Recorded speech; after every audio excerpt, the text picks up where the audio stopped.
Hi, everybody. Good morning. Welcome back. Welcome if you're just joining us today for the first time to HAR Wired. Woo, woo. I'm Shayna, Managing Director here at Host Agency Reviews. And I'm Steph Lee, the founder of HAR. And can we just say that the energy this week has been amazing? Hi everybody in the comments. Thank you for keeping us company all week. We've been loving all the comments and chatting, getting to know you all. We've been loving hearing about the takeaways that you've been coming up with throughout the week. And we've been loving, I'm very excited, Art, to see your dog. You don't know already, we are going to do a little animal. This is any pet. So it's not just canines. It can be anything, but email them to hello@hostagencyreviews.com. And we'll be doing a little animal break at some point in time. I think today, right, Shayna? Oh, you bet. Oh, yeah. Oh, yeah. And with that, we've throughout the event, we've covered a lot of ground so far, but we have not shared your pet photos. So we will be doing that today. So stay tuned. Yes, so on Tuesday, if you weren't with us on day one, we covered the future of travel tech. And then yesterday, we really got hands-on with mastering tech for your business. So, Steph, tell us what we're in for today. Well, we're going to shift gears a little bit because we're ready to move on to the next thing. So, tech tools are incredible, or just tools, as Art is saying, as his big takeaway was. They are the heart of the industry. They're what keeps things moving, but the magic has always been human. That's you. Yeah, that's me. Yeah, that's all of us. Yeah.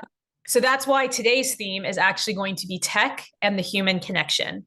So it's all about how we can use technology not to replace relationships, but to strengthen them. Because when you think about it, every tool we use, so our CRMs, automations, chat platforms, they all have one ultimate purpose, and that is to help us connect better with our clients, our partners, and ultimately with each other as well. Yeah, exactly. So we hear it all the time, and you've heard it like the last 2 days from all of the presenters. Advisors are the human in the travel equation, and it can't happen without it. So technology does not ever take away the human nature of it. It's going to amplify it for all of us. So if you're like me and your brain is like a sieve, you can't remember anything. Without my calendar on my phone, I'm completely lost. And without setting an alarm for whatever I'm supposed to be at, completely lost. So all of those things, the technology helps us remember the birthdays, tailor experiences, remember the frequent flyer numbers, etc. And that kind of connection, no AI, no matter how advanced it gets, can replicate. Yeah. And today's sessions are going to be all about blending heart and tech/tools. We'll be hearing from speakers who are reimagining what authentic connection looks like in this digital world, from storytelling and marketing to client care and communication tools that will help you keep the human touch at scale. Exactly. And sometimes when we talk about technology, it's like this cold mechanical thing. But when it's used right, it's actually can be one of the most human things that we have, again, to help us remember all these things. I couldn't agree with you more. I mean, how many of us really have met some of our favorite industry friends online first, on a webinar, in a Facebook group, or even right here at HAR Wired? It is proof. Ooh, I know, right? that's a really great question. That's a good poll. Can you put that in there, Abby? I'm kind of curious. Yeah. Who's meeting here at HAR Wired? Or where have Yeah. you met some of your favorite industry friends? It is what I think is proof that technology doesn't create distance, but it builds community. Case in point, the first time I met Steph was on a Yes. Google Meets call. So Yes. And we hit it off. Look at us now. look at us now. I know. So, plus technology helps us from having to decipher another 47 tab spreadsheet that we've got going on, which, let's be honest, might be the biggest act of human kindness in itself. Oh, I hear that. I might be more scared of the 47 tabs open on Rita's computer. Anyways, before we dive into today's sessions, we want to take a moment to thank the incredible sponsors who make HAR Wired possible. So our amazing weekly sponsors, you've heard it before. I'm going to remind you again: Cruise Planners, GRN Connect, Travify, Incentive Connection Travel, and PTN Travel. And our wonderful daily sponsor today, Travel Industry Solutions, who, if you're joining us tomorrow for our demo day, you will get to see a demo of Travel Industry Solutions. So definitely tune in tomorrow. So for us, our sponsors, their teams really not only create innovative products, but they share our belief that technology should and can make life easier and business better without losing that personal touch that makes this industry incredibly special, and why I don't think I'll ever leave the travel industry personally. So be sure to check out their directories. We'll link them throughout today, and learn more about them. And and continue to ask about them in the comments as well. Yeah, and as always, keep us company in the chat. I was talking to someone on LinkedIn yesterday that is tuning in from New Zealand, which is really exciting. So I told her I think she wins the tuning in from furthest away. But if you're tuning in from further than that, please comment so that we know. Let's see. So also, let us know in the comments what you've picked up this week, how you've kept that personal touch in a digital world, because I know that's a big concern for a lot of people. And if you're sharing on social, don't forget to use the HAR Wired hashtag, because honestly, for LinkedIn, that helps me find all the posts. So I really appreciate that. We love seeing the posts. We love seeing what setups you're using with the tech tools, and then your takeaways. It is honestly one of our favorite parts of the week, seeing our community connect and chat, support each other. It's fun to see these friendships pop up in the comments. So let's get things rolling. We want to know what's coming up today. We've got an incredible lineup ahead. Shayna, I want you to tell us about it, because I'm not sure what it is. Yeah. I am 100% sure what it is, because we're going to kick things off with our incredible and final keynote speaker of the week, Dan Flores, the head of travel from Satisfy Labs. Yeah. Satisfy Labs is an AI-powered conversation platform that helps brands connect with their customers in real time through chat, voice, and messaging. They work with some of the biggest names in travel, sports, and entertainment to answer questions, guide decision-making, and create smoother, more personal guest experiences.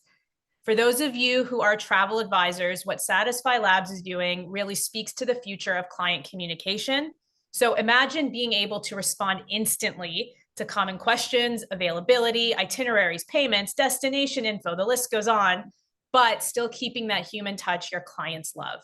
That's exactly where Satisfy Labs shines, using AI to enhance relationships and not replace them. It's all about smarter, faster, more personalized communication, the kind that builds trust and saves time. So what is Dan talking about today? So he's going to explore humanizing AI, how conversational tech strengthens advisor and traveler relationships. So he's going to share more on how AI doesn't replace the human touch, it enhances it. He'll take a look at how AI can help travel advisors deepen client relationships, free up time for personalized service, and deliver more meaningful travel experiences. I would love to say a huge thank you as well to the Travel Institute for their support and sponsorship of our wonderful keynote. We will see a short video and hear a short word from them before Dan joins us. And of course, if you've been here for the past couple days, you know that right after the keynote, we have a fun little APPetizer from one of your travel advisor colleagues. For our final APPetizer of the event, we will hear from an advisor with Dugan's Travels, and then I'll be back to walk you through the rest of the day. So day 3, let's get going with the Travel Institute. Hi, everyone, and welcome to Tech Week. My name is Guida Botelho, and I'm the Senior Director of Education for the Travel Institute. That's a very fancy title to tell you I am passionate about education. I am passionate about your education and raising the level of professionalism in the travel industry. And your next session, your next education session is going to be great. You are in for a treat. I myself can't wait to listen in. And just because I use the word education a couple of times, let me tell you why I'm here. I'm here to introduce you to something that really will help your travel advisor life make it easier and more powerful. And that something is called the Education Hub at the Travel Institute. As many of you know, and some of you are probably finding out right now, knowledge is paramount in this industry. If you're a seasoned advisor or are new to the industry, there's always something new to learn, whether it's a new tool, a new technology, etc. There's always something new. And that's exactly why we developed the Education Hub at the Travel Institute, a central place designed to give you quick access to quality education anytime, anywhere. Think of it as your personal on-demand toolkit to help you grow your skills, your confidence, and your business. One of our new features is the Smart Search. When you log in, you type in, say, risk management or service fees or sales or social media, and all relevant education comes up. No frustration in digging and searching, just easy access to answers. What topics do we cover, you might ask? Well, anything from destination deep dives like Paris or Alaska or Europe, Mexico, to niche market programs like group travel or luxury or wellness, all the way to advanced sales and marketing strategies on closing the sale or overcoming objections or social media, business workflows, you name it. And there are a variety of ways on how we cover all of these topics. It's really blended learning, whatever learning works for you. So one of the ways is our library of educational webinars. Currently, we have well over 200 educational webinars presented by professional educators. Each one of these sessions is designed to give you timely content, information that you need at that time. And with this new technology, you can even cast it to your TV. So you might be watching some kiddos do their homework while you're also doing your own professional development. But let's not forget my favorite. My favorite are the peer-to-peer white papers. This is like you sitting at a conference and meeting somebody and asking the question, hey, how do you handle service fees or workflows, or how do you handle this type of management at your organization? And they sit there and share it with you. These white papers are bursts of knowledge, of content from your industry colleagues. And with this new platform and technology, you can turn them into podcasts so you can learn on the go. And there's so many other opportunities to learn inside of the Education Hub every single day. So as you can see, at the Travel Institute, we are your nonprofit education resource. We're here to support you throughout your entire career. And the Hub, it's not just a collection of resources. No, it's your partner in success. By combining technology and quality education, we have made a tool, a resource that you can truly use. So I invite you to come and explore the Education Hub, because in the travel industry today, ongoing education, it's no longer an option. It's your edge. So see you at the Hub and enjoy the rest of Tech Week. Welcome to your new competitive edge in travel. The Travel Institute's all-new Education Hub. As a subscriber, you get unlimited access to all specialization courses you need to grow and succeed. Explore our brand new searchable directory with instant access to countless materials. Plus, exclusive partner perks and offers. From learning to earning, the new Education Hub is your ultimate resource for staying sharp and standing out. Subscribe today and unlock your unlimited access only at the Travel Institute.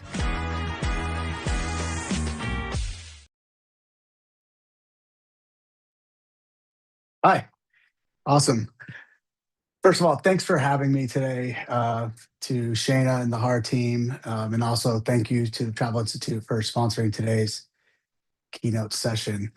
We're going to talk about humanizing AI. It sounds a bit contradictory, I guess, but how conversational tech can strengthen the advisor-traveler relationship.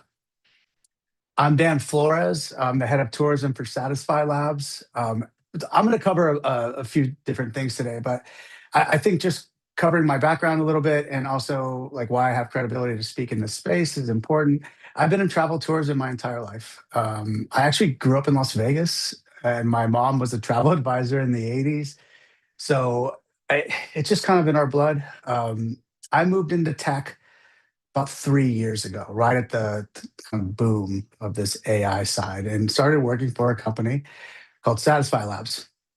We are a conversational AI platform that has gone from building chatbots to virtual assistants, now moving into more of an agentic platform with agents that are doing tasks and workflows for you. We are backed by some rather large companies you might notice on the screen: Google, Major League Baseball, Comcast. All these companies are in like the experience of business, entertainment, sports, travel, and tourism.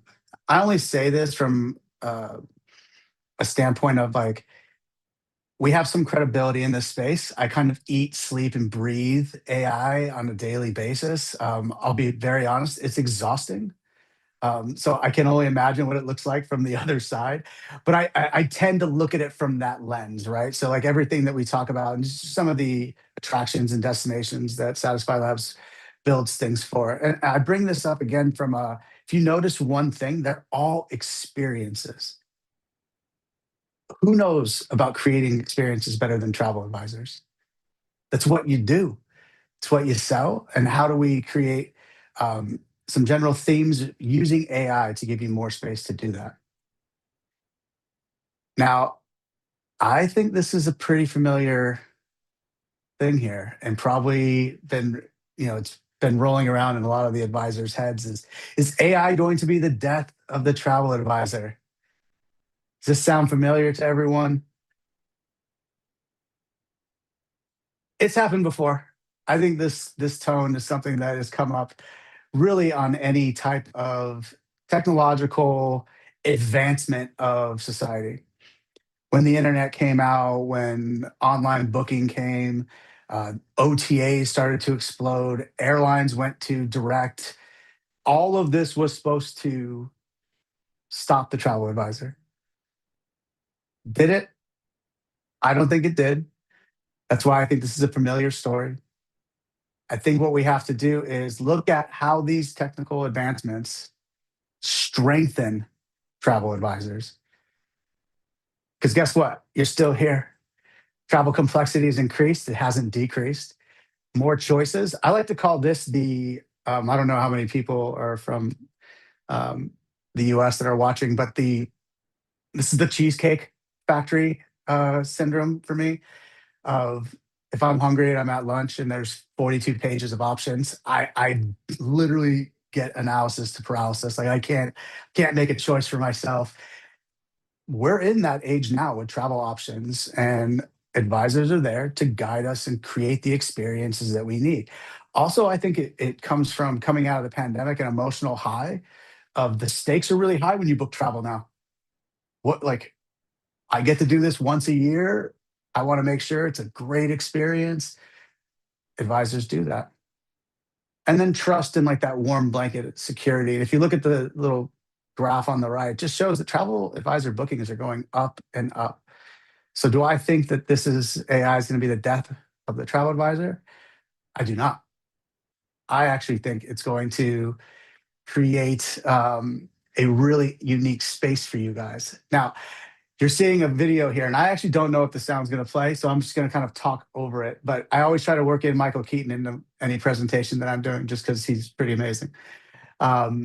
This one's relevant, and I think it's relevant because this is multiplicity. I'm dating myself here. This movie's probably, I don't know, probably 30 years old at this point, but he clones himself, and in this scene, he's meeting the doctor's clone, and it really comes to a point where he kind of says, well, why do I need to do this? And the doctors in unison, because they're clones, say, time. That's why you want to do this. It's time.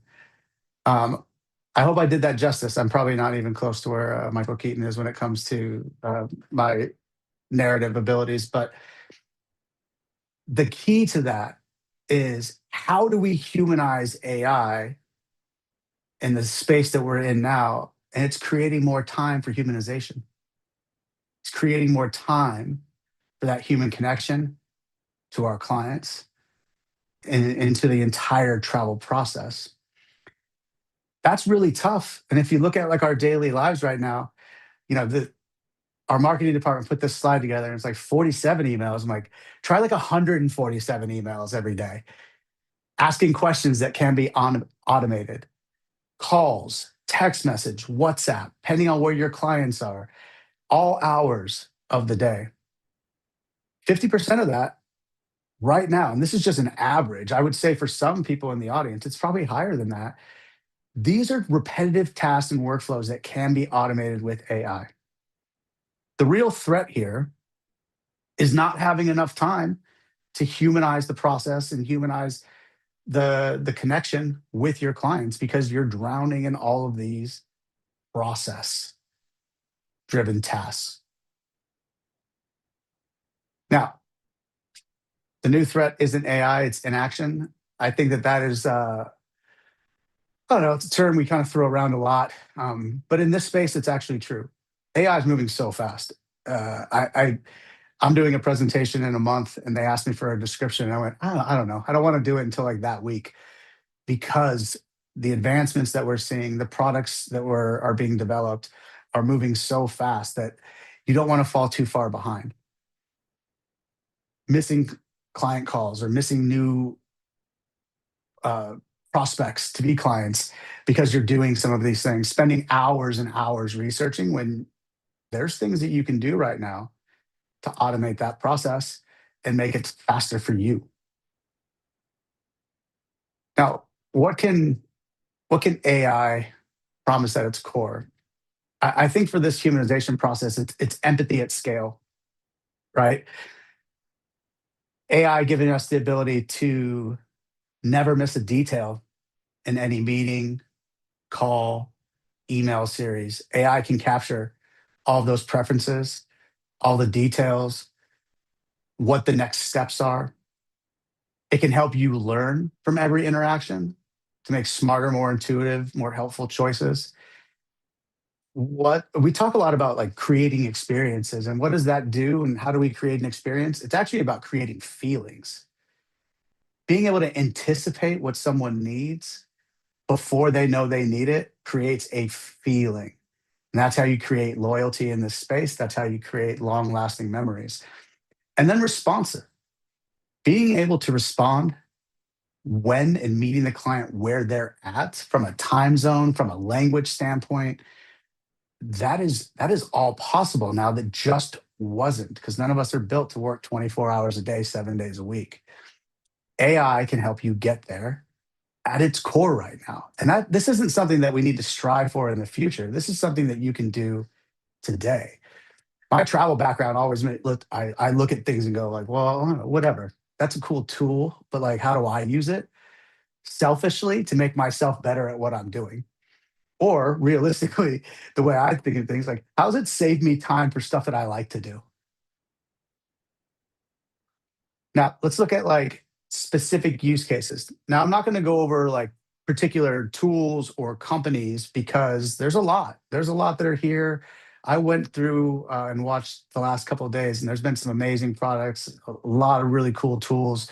There's a lot of choices out there, but I like to think about this in like use cases and where, as an advisor, that I would step in and use AI in every bit of the client journey, right? And we know where that starts from, like a search and discovery.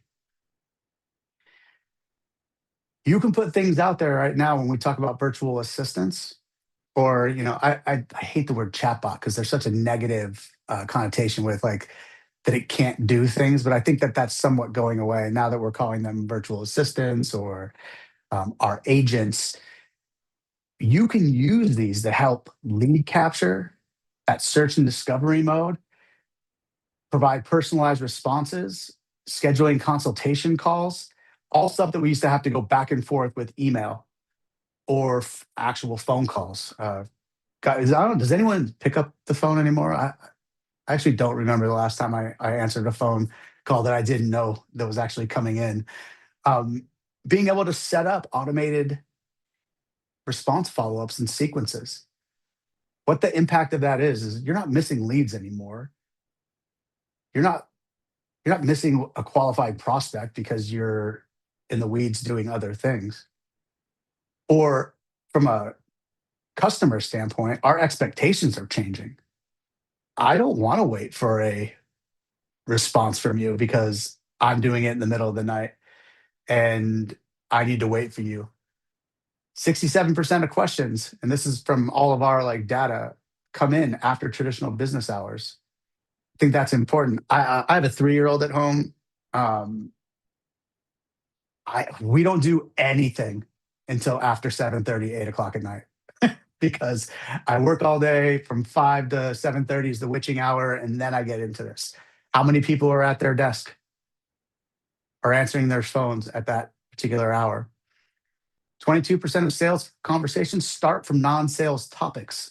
And the way that we do that now is you actually make me read through all your paperwork instead of being able to just to ask, whether that's on a personal agent page or an agency page, being able to tell me what the cancellation policies are, tell me the questions that I have, am I allowed to bring this or do these things, and then transfer that into a sales conversation is something that we can do at scale now.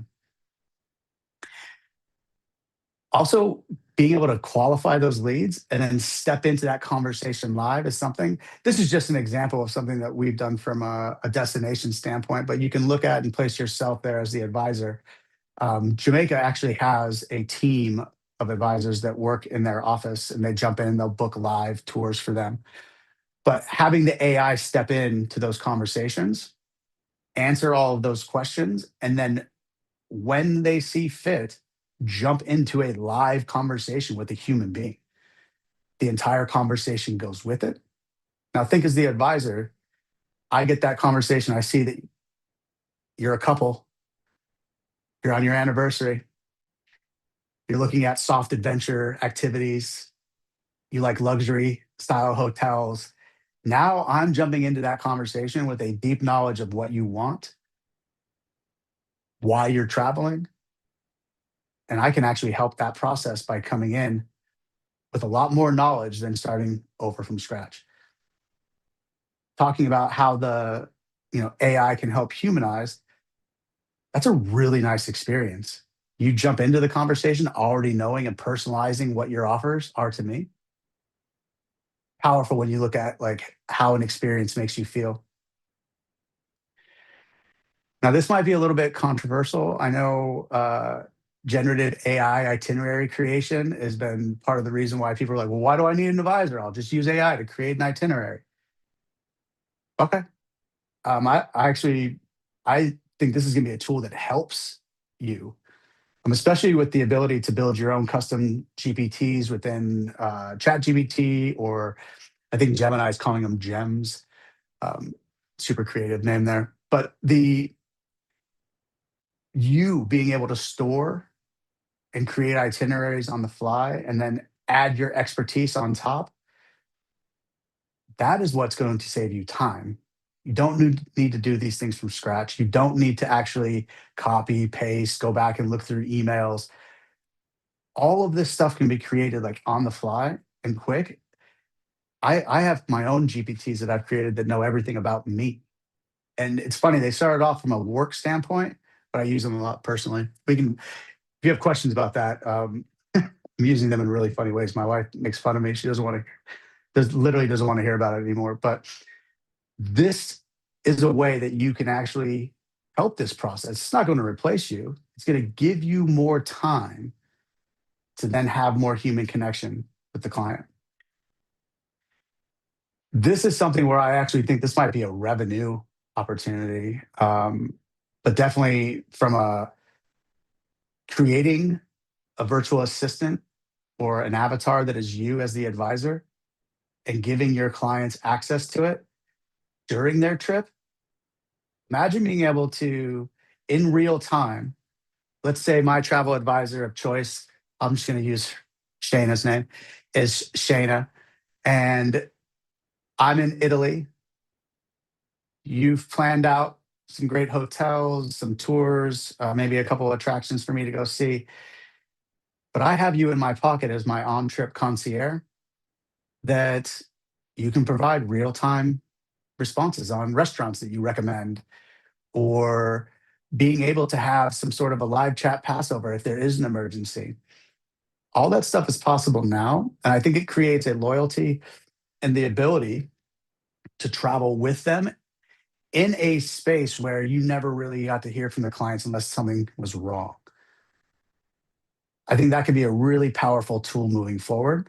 I actually talked to an agency the other day, and we were looking at building something where they're having categories of service, right? Where they have a 24-hour customer service team that is in the office, but which would be the highest level. But how do they make tiers with that? And one of them was like, well, we have virtual assistants in this middle tier. Now that's democratized, and you can do it from a home-based agent to, building something out.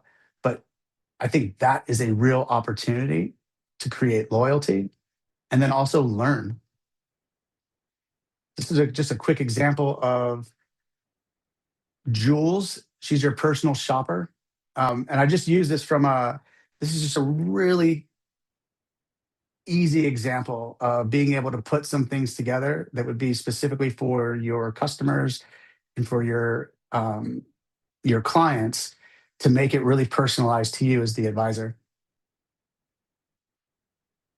Now, marketing, content creation, how do we build a bigger client base at scale without hiring extra marketing people? If you're a solo agency, like this is all stuff that falls on your shoulders. There's tools now that you can take client photos, a testimonial, put it into AI and have it create Instagram posts, SEO and GEO optimized blog articles, newsletters. I know Dan Christensen, who spoke the first day, talked about being able to automate newsletters, and that is very possible and something that we should be doing. Video scripts for YouTube. There's so many opportunities here to be able to really automate some of the marketing content that you generate to generate more clients. Also use the tools that you've already been working through from a on-trip destination to include that as a perk, right? We're going to take this, we're going to use your content. It's real people, it's real pictures, turning into real marketing campaigns.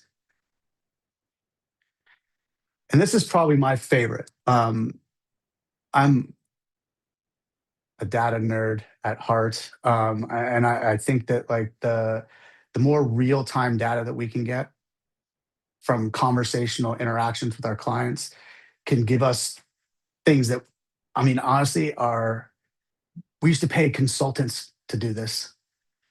If you look at what you can get from having conversations with your client, and this can be real human-to-human conversations with phone logs to AI chat interface conversations or even email inquiries, being able to take that data and analyze it in seconds to create real business efficiencies, to create better packages for your clients, to learn a little bit more about what you could have. Let's talk about maybe a couple of those like individual use cases. If you're doing all the things that we talked about on this like journey, right? From discovery to on-trip, post-trip sale, and then what you can learn from that. Let's go on-trip. If you're communicating with your customers and they're asking you questions about where to eat or activities that maybe weren't included, and you take that data, analyze it, you can do things like take that, put it into a document, put it into ChatGPT and have a conversation with your data and start asking it questions like, are there revenue opportunities based on these conversation logs that I should be including in my packages? What type of marketing campaign can I put together based on what people are asking me to push further sales? It will analyze it. It'll give you recommendations, and then you can have a conversation. What didn't I ask you that I should have asked you about this if you're stuck? putting that stuff into graphs, knowing that out of the conversations, they're asking about these types of activities, food and beverage. It'll give you a ton of information to, at the end of the day, make yourself a better advisor. Anticipate your client's needs faster, more accurate, because it's actually coming from them. It's something that's called zero-party data. When people are having a conversation with you, they're willingly sharing information, and you take that information and actually build business insights from it.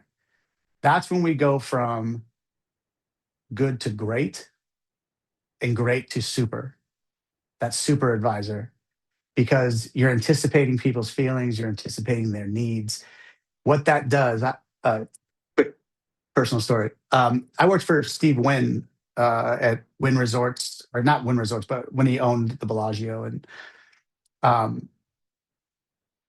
he, at one point, I remember we went through this 5 diamond training, and they were like, it's not about what you can give to the clients. It's not about, you know, the services that you provide.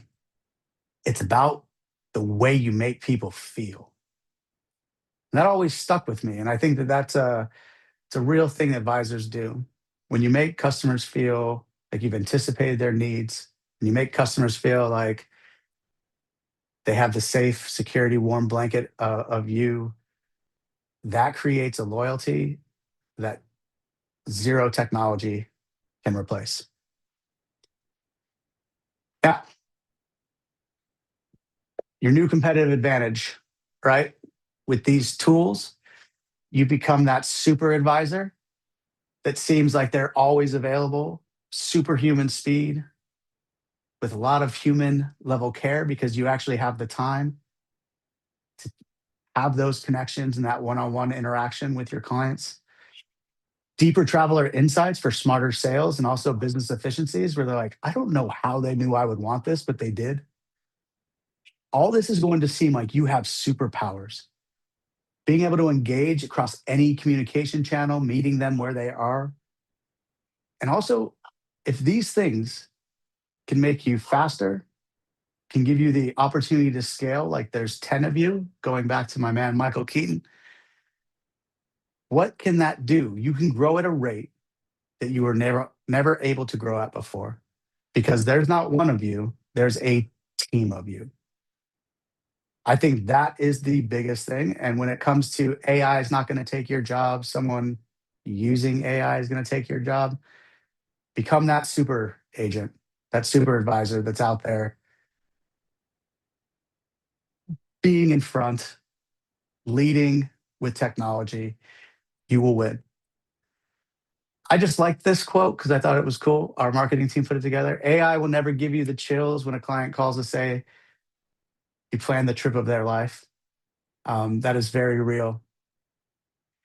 And using these AI tools to complete tasks and workflows can make you 10 times faster. You can make 10 times more of those moments.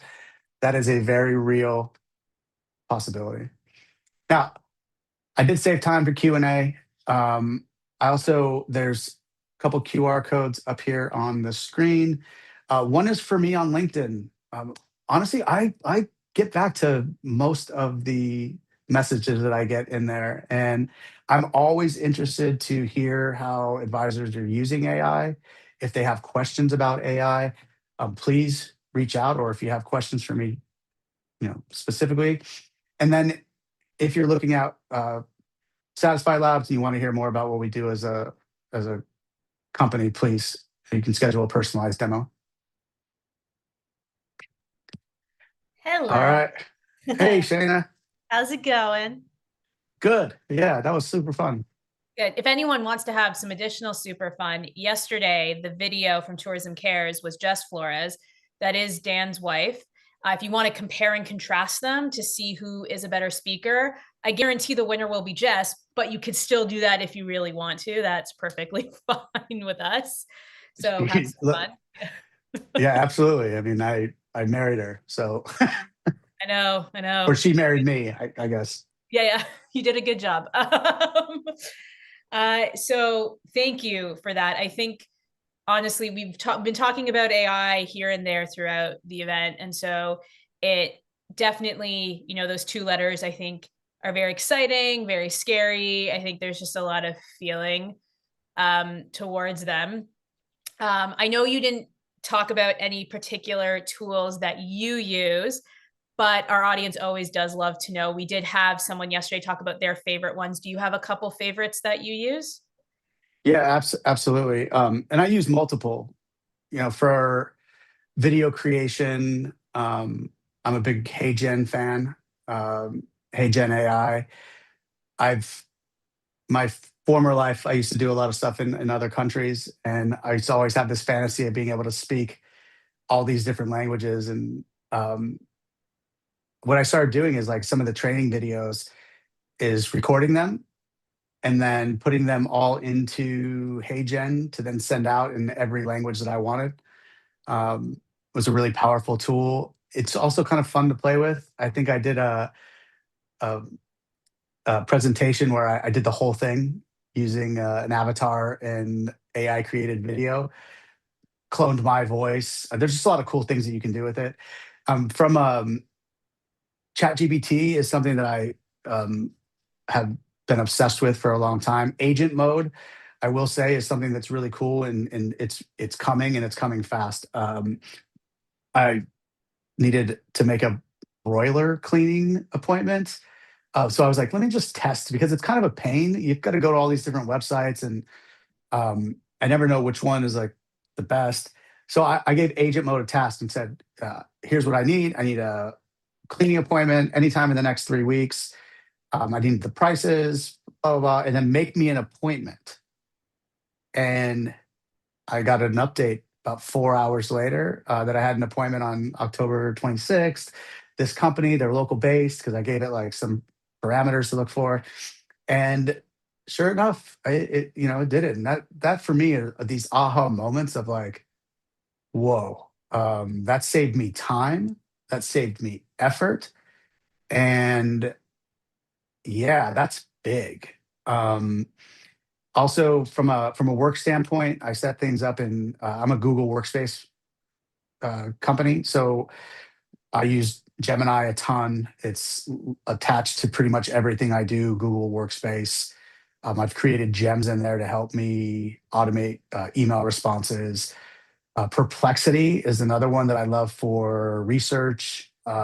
It cites like sources, which I really appreciate.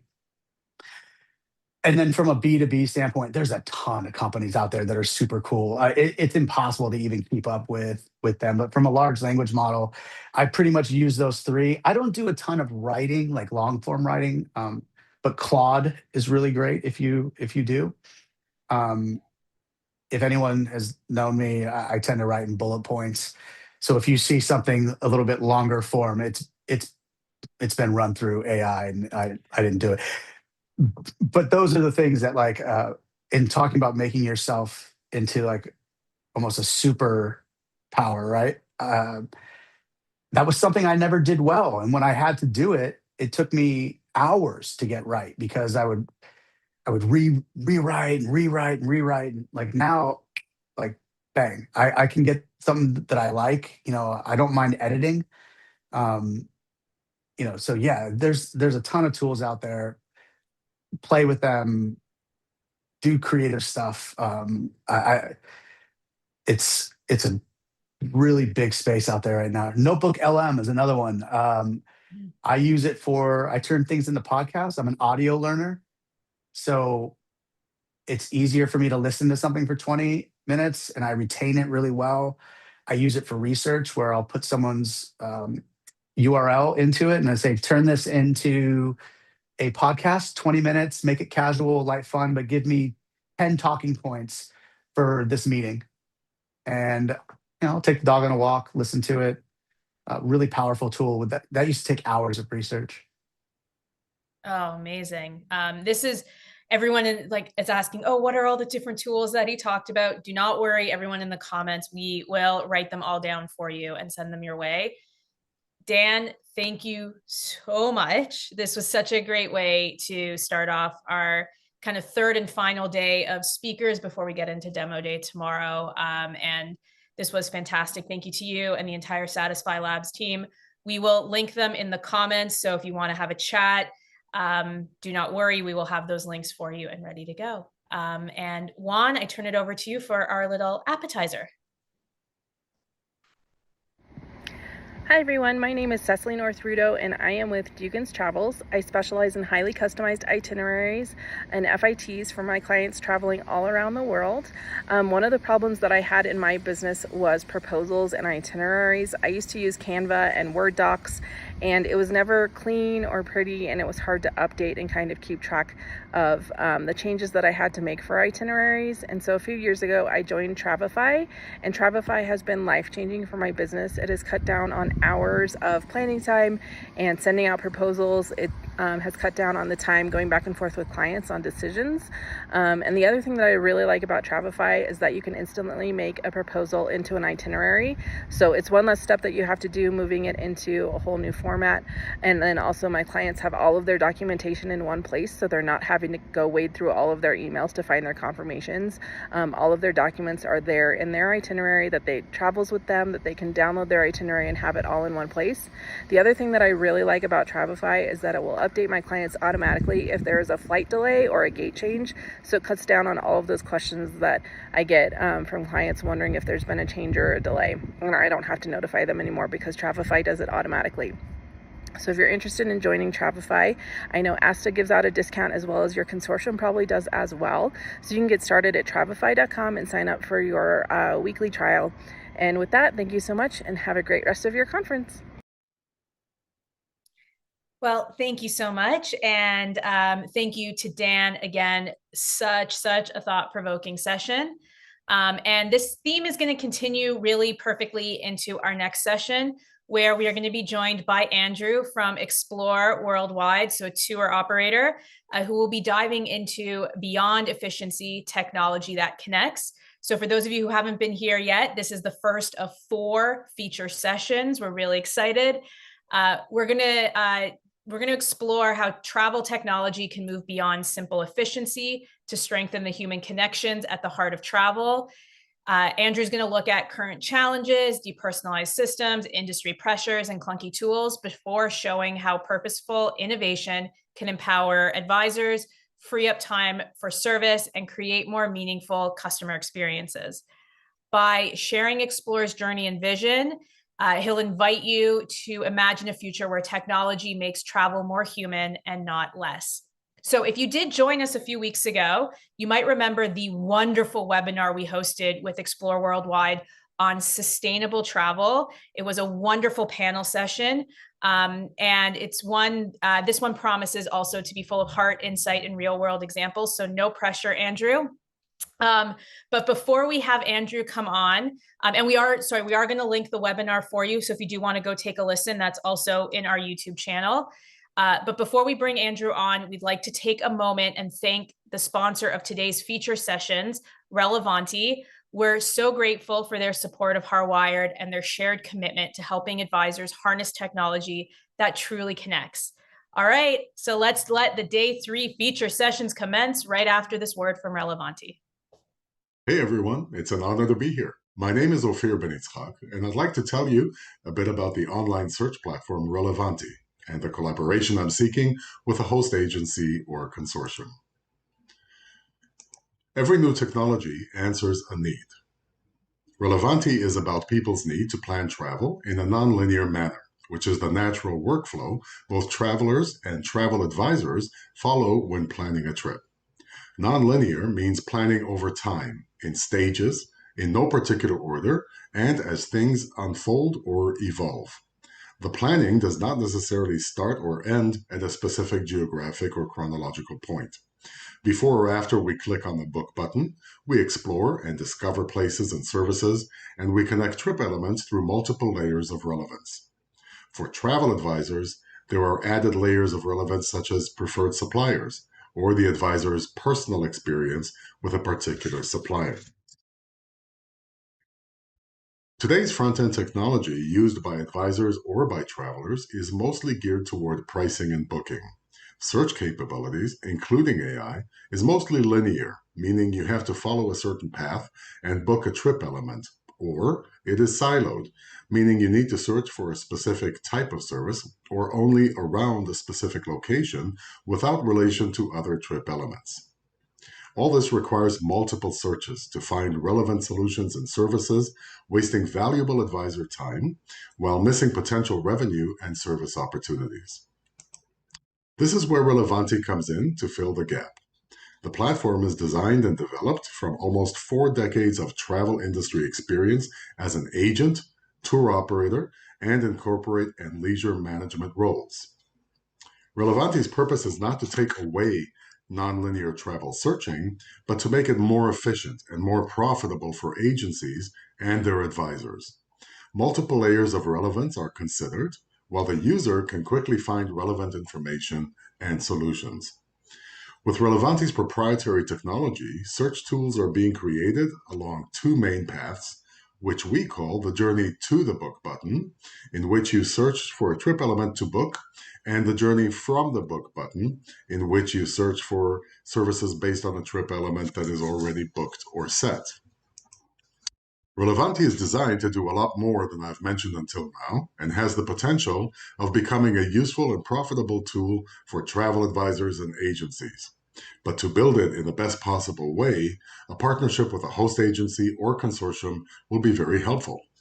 This is why I'm here today seeking a host agency or consortium to collaborate on the creation of a white label agent search tool, where Relevanti's current B2C infrastructure will support the agency or consortium's B2B content. The main goal of the Advisor B2B search platform is simple: to reduce advisor search time while increasing agency revenues with solutions that go beyond the capabilities of current technology. This includes finding solutions which are not obvious, easy collaboration with other advisors, multiple layers of relevance, and perhaps most importantly, new and exciting revenue streams. If you work on the tech side of a host agency or consortium, please feel free to reach out by email so we can set up a demo and answer any questions. Advisors are welcome to use Relevanti's free version to search places or find nearest airports or seaports. Although Relevanti is an ongoing development, there's already quite a bit that it can do. So have fun exploring and let us know what you think. Thank you to the distinguished industry colleagues for taking the time to watch this presentation, and thank you to the incredible team at Host Agency Reviews for allowing me this opportunity.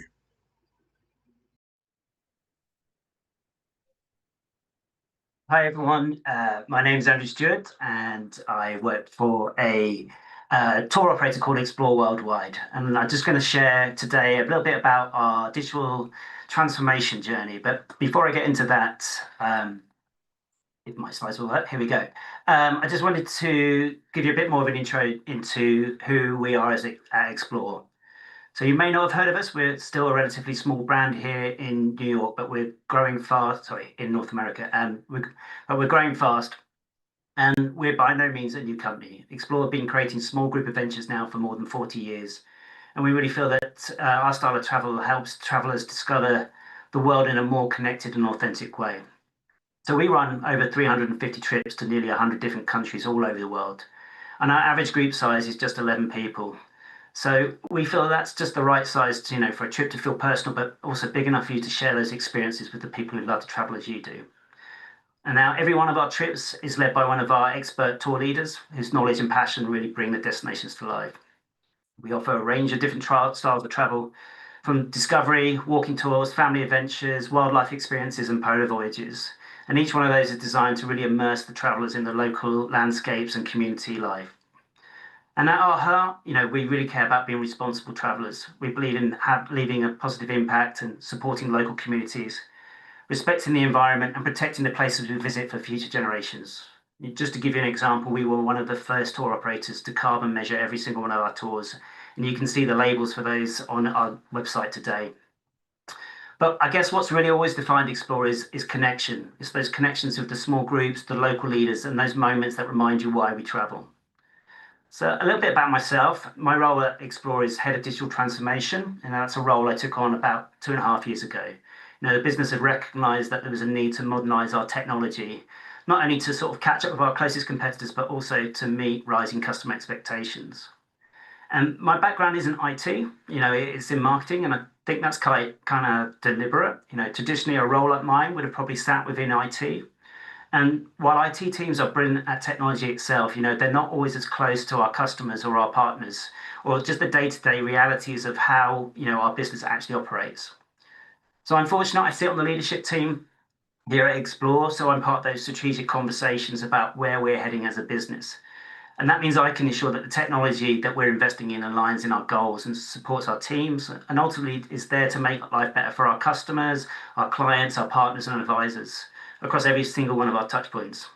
So it's a big challenge, but it's an exciting one. And that's really what I want to talk about today, how we've gone about challenging that in a more modern and human way. I'm certainly not here to sell you the dream. I'm sure there's probably been plenty of tech providers who've given you the dream. I'm really here to share you a little bit about our journey, the reality of it, what's worked, what hasn't, and what we've learned as we've gone.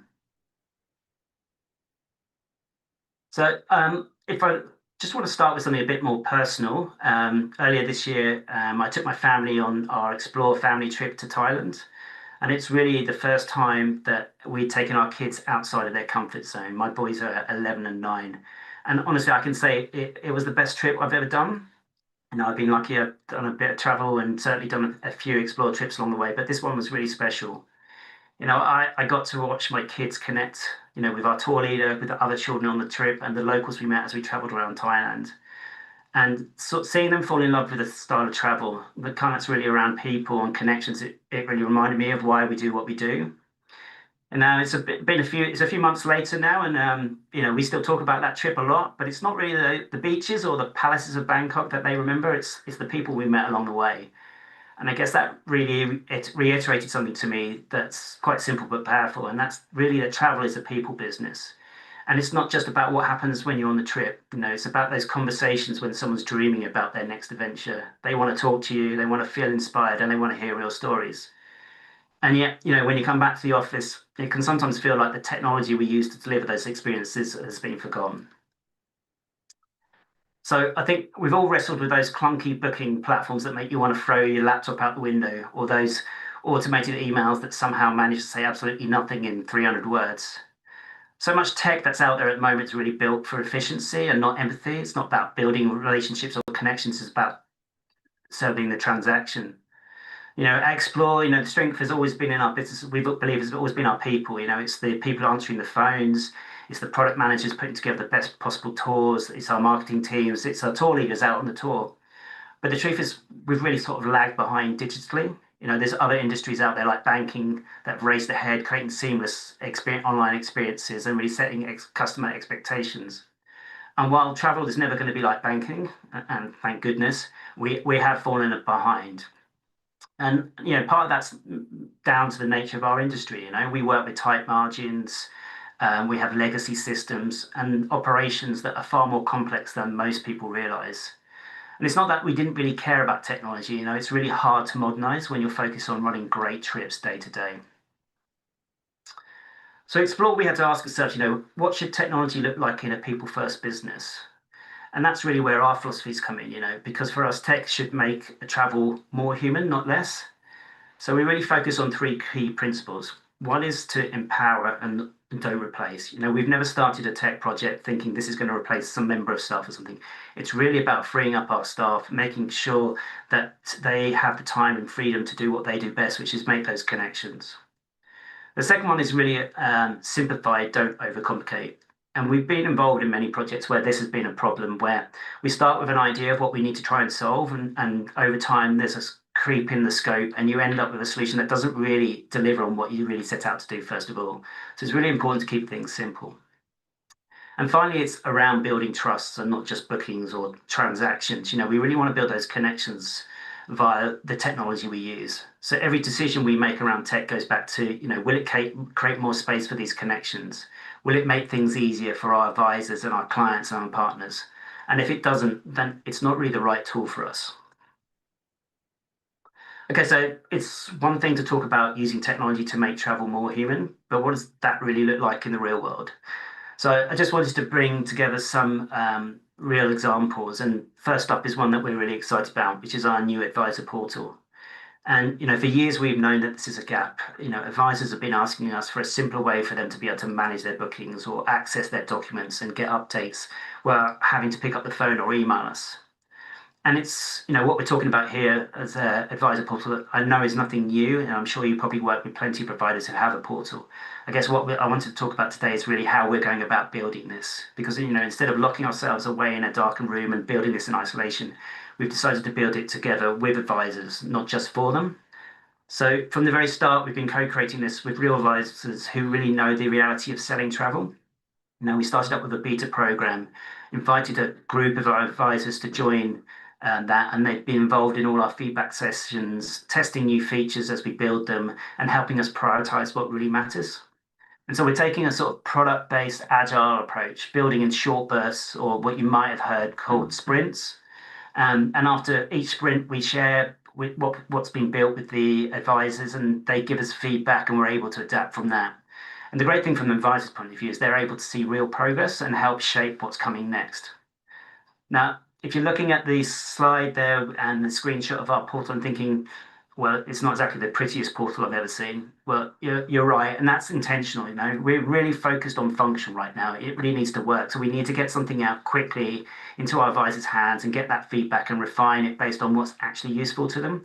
And sure, once we've got the solution nailed, we'll then polish the design. The aim here really is to give you more control and visibility over your bookings and reduce your admin and free up your time so you can focus on your clients. But again, just to be clear, this isn't about us replacing our wonderful trade and customer service teams. Far from it. They'll always still be there whenever you need them. What the portal is about is giving you choice. It lets you decide on how you want to interact with us, whether that's picking up the phone or logging in online. And that really is our ultimate goal, is that anything that you can do today with us over the phone or via email, you'll be able to do in the future through either this portal or our client portal. And then really it's up to you to decide what works best for you in the moment. Now, trade bookings make up a significant chunk of our business. So this is a really huge priority for us. And it's not just we're not seeing this just as a new tool, but a new way of working. So we're continuing to test and learn and evolve the portal based on the feedback from advisors like yourselves. And so the second example I wanted to talk about today is really one that's more aimed for your clients. So we've built an on-tour app, which is a digital version for all those printed trip notes and joining instructions that just kind of works. And again, travelers still have the choice. We still send out the printed documents if they prefer, but now they have the option to access everything they need right now on their phone, wherever they are in the world, and whether they're online or offline. Now, I got to test the first proof of concept of this. I took it on one of our walking tours in Jordan and shared the app with a group of travelers and gathered feedback in real time, literally on the trail. And, that experience was really invaluable because, first of all, it really confirmed to me that we'd picked the right platform. But probably more important was it really helped me to understand which features truly mattered to the travelers and which were just nice to have. And from that, we were then able to really focus on, when we moved to production, on what we call an MVP, or minimal viable product. And that's really about getting out something that's useful as quickly as possible and then learning from real users' feedback and improving from there. So I think this app, from sort of kicking off the project to actually getting it out and delivered, only took us 3 months. And that includes building all the APIs and connections. So we build an app now for every single one of our bookings, and there's no interactions or manual work required by our staff. And then today, we send out a short survey through the app when a customer returns home, asking them, what did they like, what didn't they like, and what could they be doing better. And we've, the great thing is we've had way over 2,000 responses, and it's been overwhelmingly positive. And for me, I think that was a big moment because I'll be honest, when we launched with the MVP, part of my role is all I can see is, well, it could do this or it could do that. But this, the feedback showed us that actually what we'd managed to get out to clients was really useful and added value to them while they were out traveling. And what's been also very important is that feedback's been really crucial in helping us prioritize the next round of features that we're looking to roll out. So it's got everything you'd expect, and as you hopefully seen on the video notes, the itineraries, the map, weather, flight notifications, all in one place. But one thing I do want to stress is that we're not using this as a marketing tool. We don't want to be messaging to your clients or trying to sell them. They're your clients and not ours. So our job really is simply to make their on-trip experience as smooth and enjoyable as possible, and so they can come home happy and book their next trip with you. So that's just a couple of examples of projects that we've been working on recently. And so what have we learned along the way? Well, I'm not going to sugarcoat this. The digital transformation project's been really hard for us, and there's been no simple magic button to solve this. We have got a big legacy booking system that touches so many parts of our business, and we're in the process of moving away from that now. But it's been tough because it's an old system and it touches so much. But the encouraging thing is we're now moving to a much more modular approach. So our new booking engine will be just that, a booking engine. And then things like our product information that we use to serve our website and our app, we've taken that out of our reservation system and we're putting it into a purpose-built product solution. And it's a sort of similar story with CRM and documents. We're buying best-in-breed solutions and then connecting them through what are called APIs that basically allow data to pass back and forth. And the great thing about that is it just makes us that bit more agile moving forward. If we find a new CRM system that's better than what we've got at the moment, we don't have to replace every part of our business systems. We can just replace that one module, the CRM system, and just reconnect it up. So it just means we're much more agile. Whereas in the current world, the reality is because of the scale of the solution we've got and how it touches so many things, we just tend to have to live with the solution.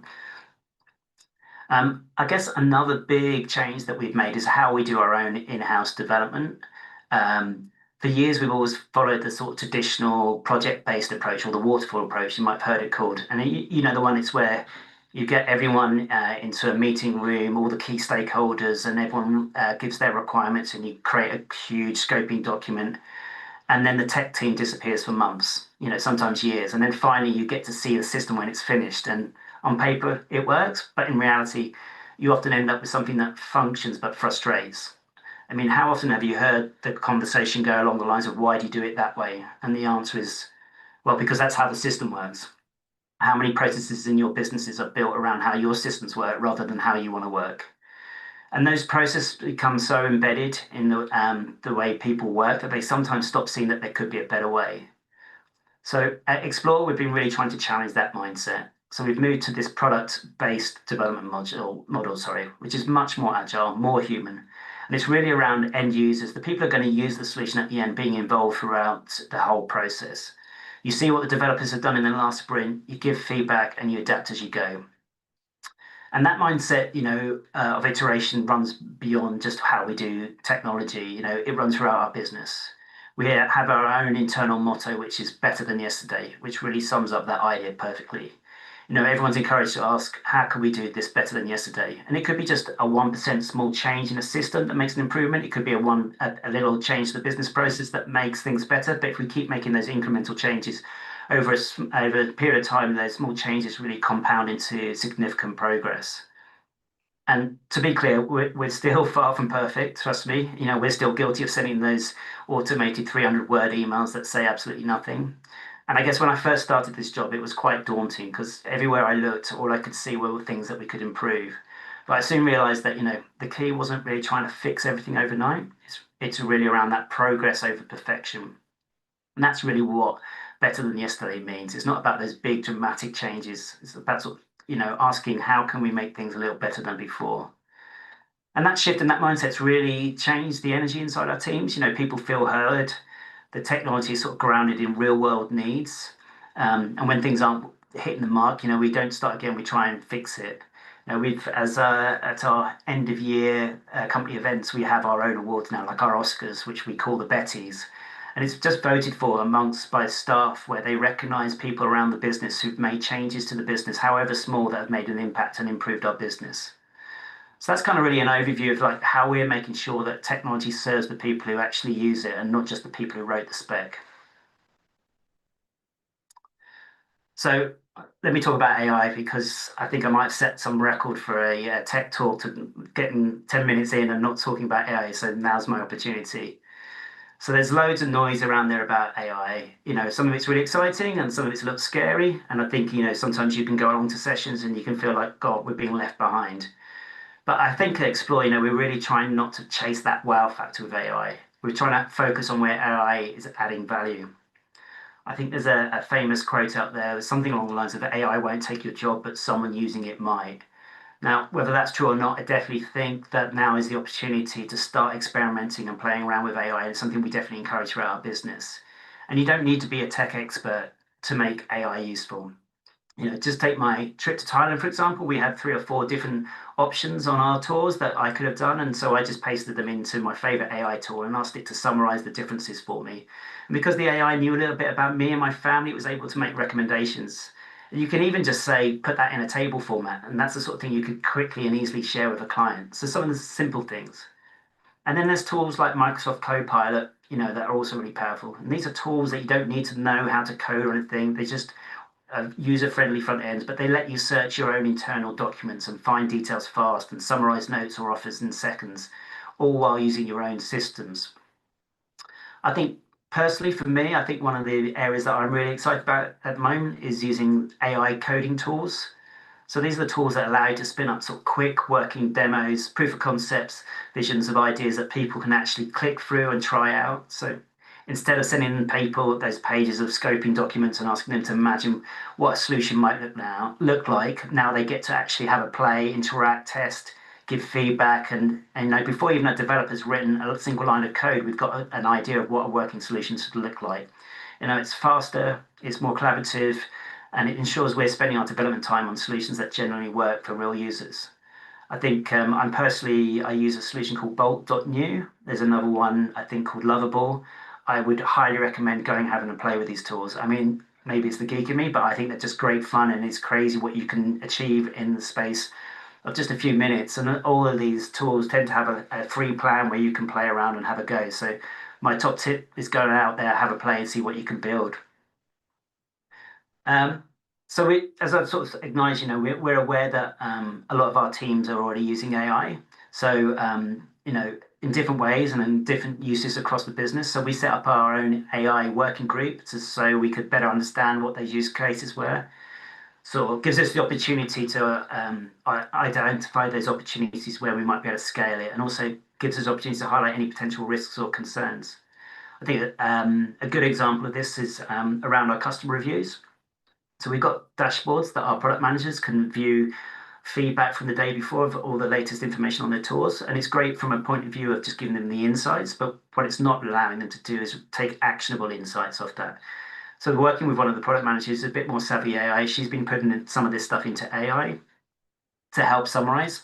And we worked together on this to create a much more sophisticated prompt, telling the AI to act like a product manager, explaining what a product manager could influence and what they couldn't influence, giving them some context around what good scores are and what they aren't. And what that's allowing us to do now is to take a whole year's worth of reviews and enable us to summarize down to a trip level what's working, what's not, and giving us actionable insights that we can share with our DMCs and partners on how they can improve their trip. And the great thing is now we're able to take that and build an app and then give that app out to all our product managers. So there's greater consistency on how we're doing that and how we're achieving that. I guess the other key thing that we look at from a point of view of AI is that, we have to realize we're never going to be a tech company, and that's kind of okay.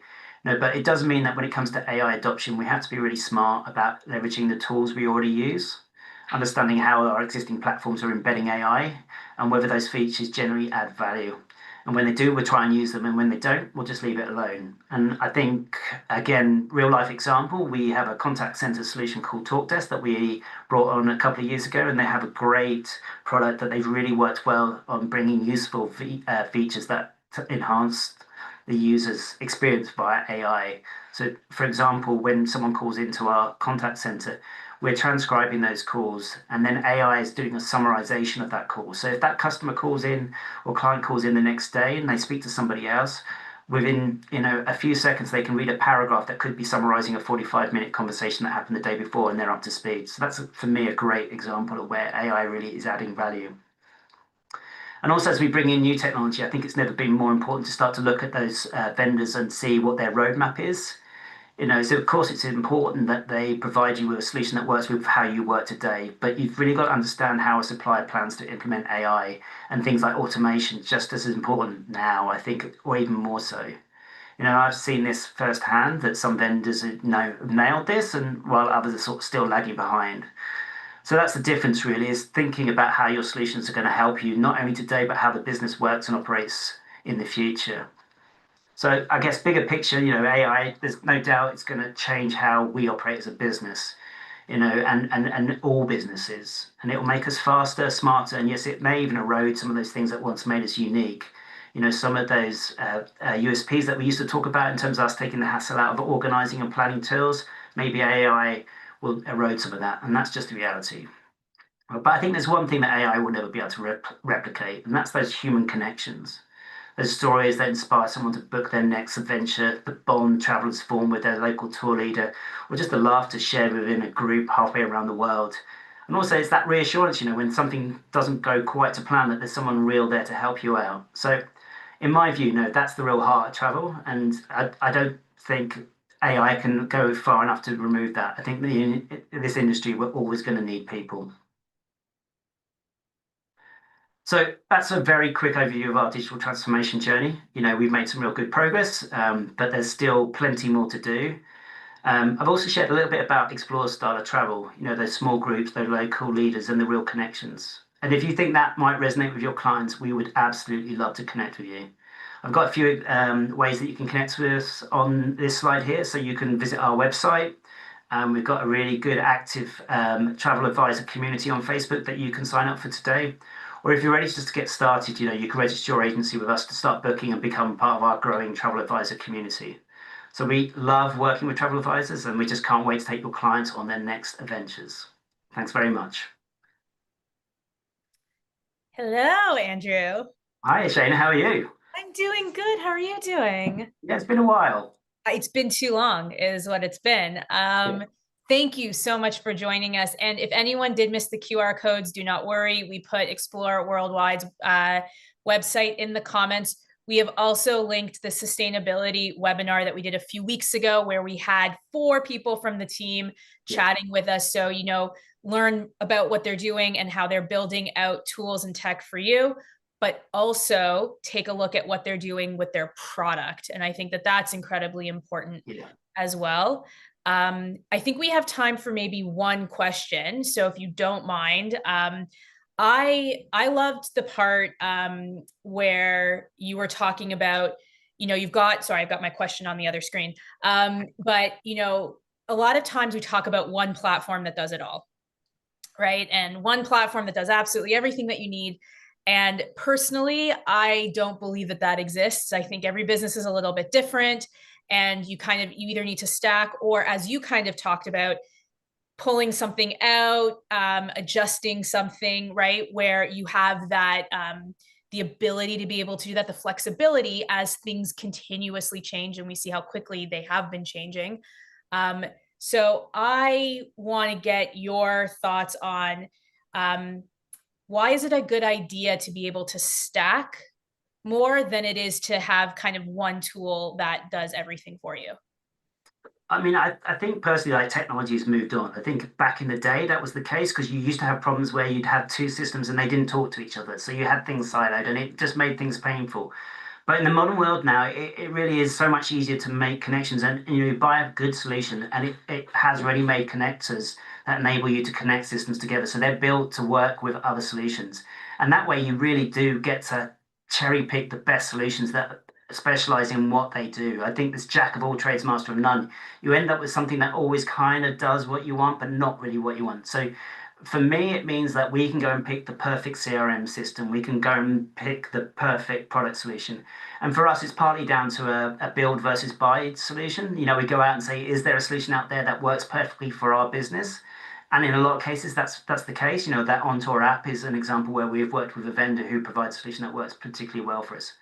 But then there's other scenarios where it doesn't, that we can't find a solution that works for us. And that's when we look to build. And I think our advisor portal is a good example of that. There just wasn't anything out there that we felt. But the great thing with that is that it's built and it's connected into our reservation system. we're about to change our reservation system, but we'll just reconnect it into the new reservation system, and advisors won't even notice from day 1 to day 2 that things have changed behind the scenes. Beautiful. I'm excited to see that. And also for everyone here listening, right now, Explore is actually building. We are going to be launching directories very soon with suppliers, and Explore's directory, I believe, is almost completely filled out. So really excited. So you'll be able to take a look anytime on the website, along with all the host and consortia and travel tech directories. Andrew, thank you so much for joining us all the way from the UK. I so appreciate you. I know it's late out there. So thank you. Thank your family for us, and have a wonderful evening. Thank you again. Thanks, Shayna. Thanks, everyone. Thank you. Bye-bye. Bye. All right. Yeah, so if anyone didn't know, Andrew was joining us all the way from the UK. So nice and late over there. Hopefully him and the family are going to go enjoy some dinner. Very quickly, before we jump into our next session, as a reminder to everyone listening, all 4 days of HAR Wired will remain in YouTube. So feel free to come back and watch anytime. And if you like what you see, please give our videos a thumbs up so that more of your colleagues will be directed to come and watch this content. We want to be able to share this with all the travel advisors out there. So thank you so much for all of your support. Next up, we have Magic Made Simple. I'm super excited to welcome Penny and Christina, and they're going to be discussing human-centered automation, making every email feel personal. So even with the rapid rise of AI, clients still crave a personal touch, and that starts with your emails. Templates don't have to feel canned, and automation doesn't have to be cold. So in this session, they're going to teach you how to infuse every message with your voice, your story, and your client's perspective so that your communication feels deeply personal, even when it's automated. So discover how to use templates the right way, turning them into connection building tools that reflect who you are and create real resonance at every stage of the client journey. Without further ado, I hand it over to you both. Thanks, Shayna. We're excited to be here. I know that Shayna just shared our names, but for those of you who don't know us, both Penny and I own travel agencies. We also co-founded Magic Made Simple to help travel advisors streamline their systems and marketing. And with the rise of AI, which has been a big topic this week, there's a lot of generic emails going out there. And so we wanted to connect with you all and kind of talk about, I saw while we were in the breakout room, we could see the slides that AI is your friend, right? How to use AI to infuse your templates and how to really create that connection that your clients crave. Yeah, it's like the easy button, right? We're all looking for that easy button. And what Andrew was saying at the end of the last session, where he was talking about stacking tools, has become so much easier because sometimes we crave that jack in the box, right? That one thing. And so we have to be really careful that we don't just choose the easy button without applying it appropriately. And so that's where the marriage of templates and AI come into play. But the glue that's in the middle, Christina, spoiler, it's the travel advisor, right? It's their voice, it's their story, it's what they're brilliant at. So I can't wait to dig into this session and really break it down. Yeah, I mean, when we first started selling email templates a couple of years ago now, we received two pieces of feedback. One is I would never automate my emails because it's so impersonal. And the other was, oh, I don't need to send my own emails because my consortia sends them for me. Right. So both ends of the spectrum. Yeah. Both ends of the spectrum. And we know how we own travel agencies. We both actively sell travel. So we know everything that's on your plate, right? We know all of the things that you're doing, and your emails is not the top of your list. So it becomes really easy and really tempting to just copy, paste, and send, right? Mm-hmm. We crave that easy button that Penny mentioned. We crave for something to be easier, for something to be off our plate, but our clients crave connection. They want to feel seen, right? The session's about using templates the right way.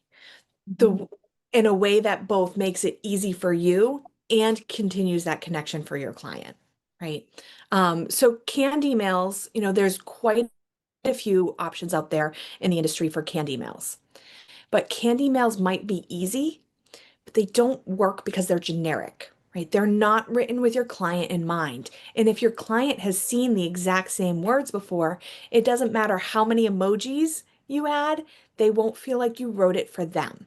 And that means no emotional resonance, which means no trust and no connection, right? But we know why, Penny, why do advisors default to canned emails? Because they're seemingly easy. Copy paste, you don't have to think about it.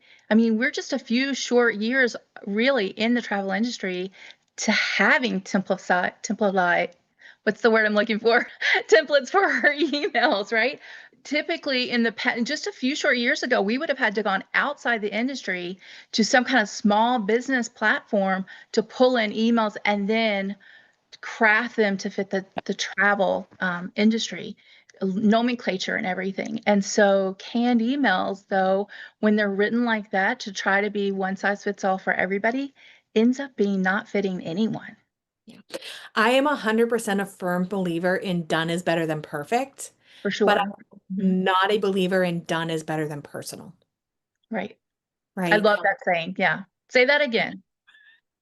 I'm a huge believer in done is better than perfect. I getting ready for an event this evening as well, and that was been my mantra the last couple of days. Done is better than perfect. Done is better than perfect, but done is not better than personal. Right. Right. Yeah. Because that hurts trust. And with no emotional hook, you get no engagement. So you're just shouting out into the void, right? So if canned emails don't work, what does? Well, it's really being human-centered in your communication, right? It's using templates that allow you to add your personal story to them, that really give you ideas on how to make that connection. And with AI, it's even easier, which I'll get to in just a couple of minutes. But there are ways to templatize an email to create a system but also add yourself to it. That's really the big difference, right? Human-centered automation is all about connecting to your clients. And there's multiple ways to do that, right? There's adding your voice, there's adding your story. But the most important piece of it is knowing your ideal client first, right? If you don't know who you're talking to, it's never going to feel personal. And it's not just about knowing their demographics. It's not just understanding, okay, I'm dealing with this type of person and I specialize in this one destination. It goes far deeper than that. It's understanding their pain points and their desires so you can speak directly to them. So, my ideal client is a busy mom, a busy millennial mom, right? So, I know that they're running from soccer practice to a birthday party, and maybe they still have emails left over from work this week. And I can talk to that in my email and I can say, hey, I know it's Saturday. I know you probably have soccer practice in the morning. You probably forgot to get a birthday present for the party this afternoon, but I want you to take a moment for yourself. And let's start planning this vacation. Let's start dreaming about this vacation. Right? I can also, connect with them in other ways by, my email newsletter it's been 2 weeks that Taylor Swift has like completely taken over our lives. On October 3rd, my email newsletter was all about Taylor Swift, right? Because I know that that's what my client is resonating right now. I have an email that goes out about my favorite time to visit a certain destination, and it has a GIF of Justin Timberlake saying it's going to be May, because that resonates with my client and that connects with them.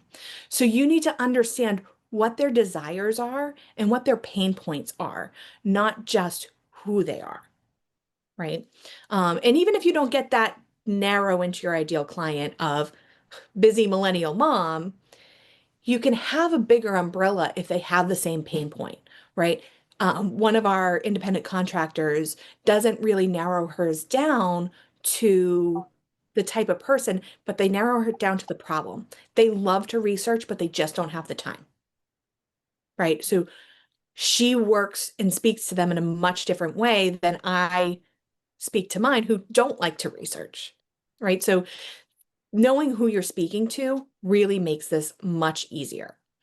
And then once you know who you're speaking to, you add more you, right? You add your personality to the emails. You add the way you talk.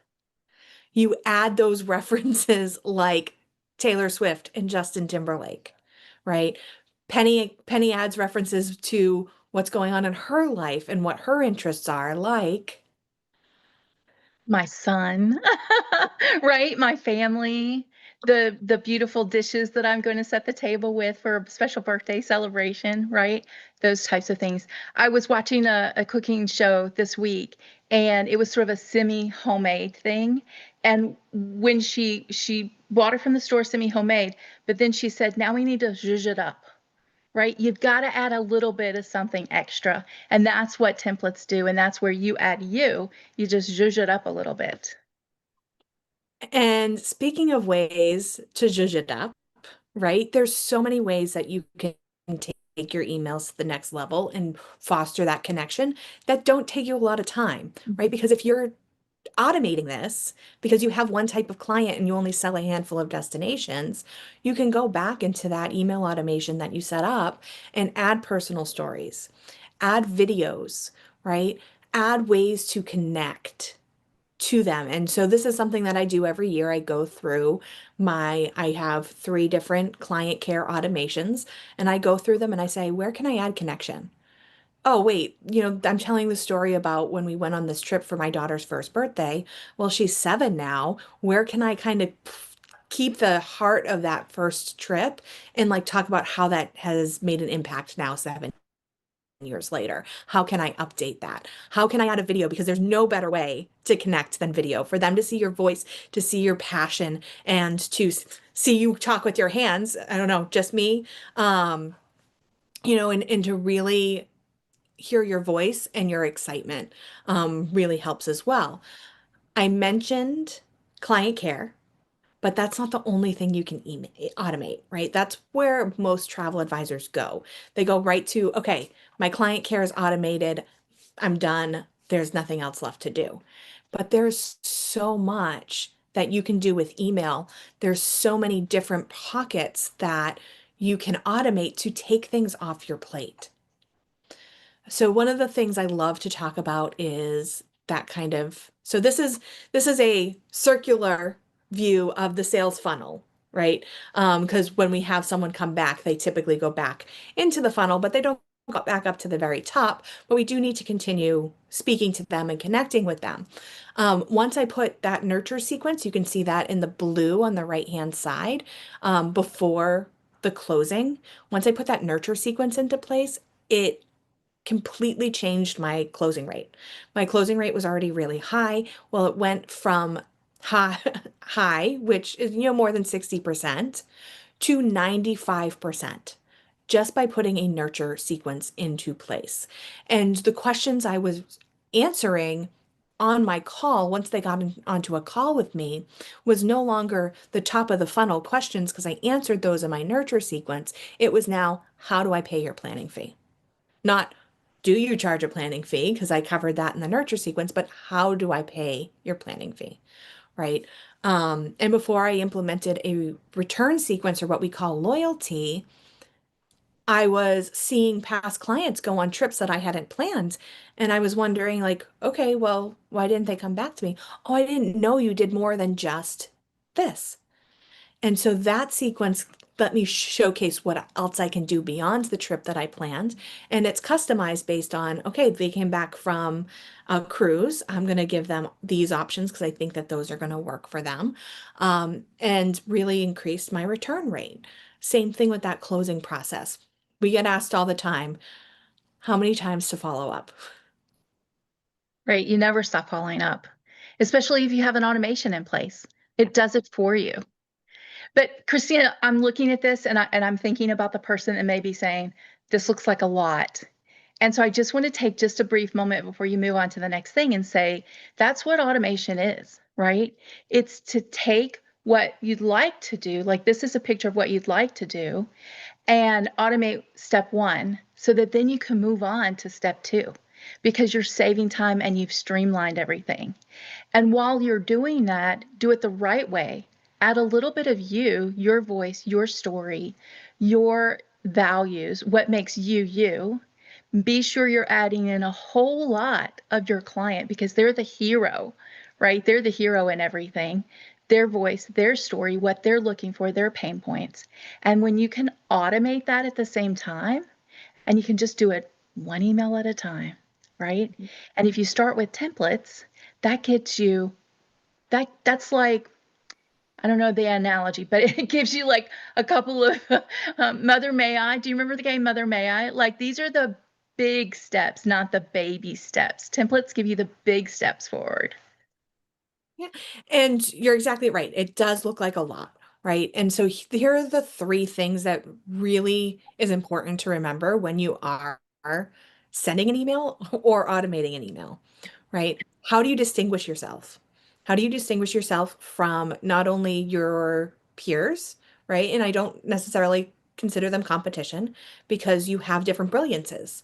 And this is where you show your brilliances, right? This is where you kind of make that this is who I'm good for. This is who I would make a good fit with by sounding like you. Then focus on connection. How can you connect with your client? How can you create that emotional resonance with them?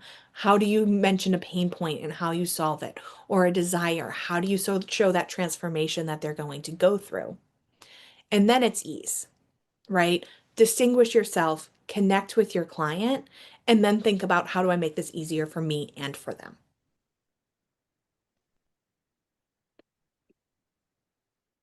So easy does not always mean effective, right?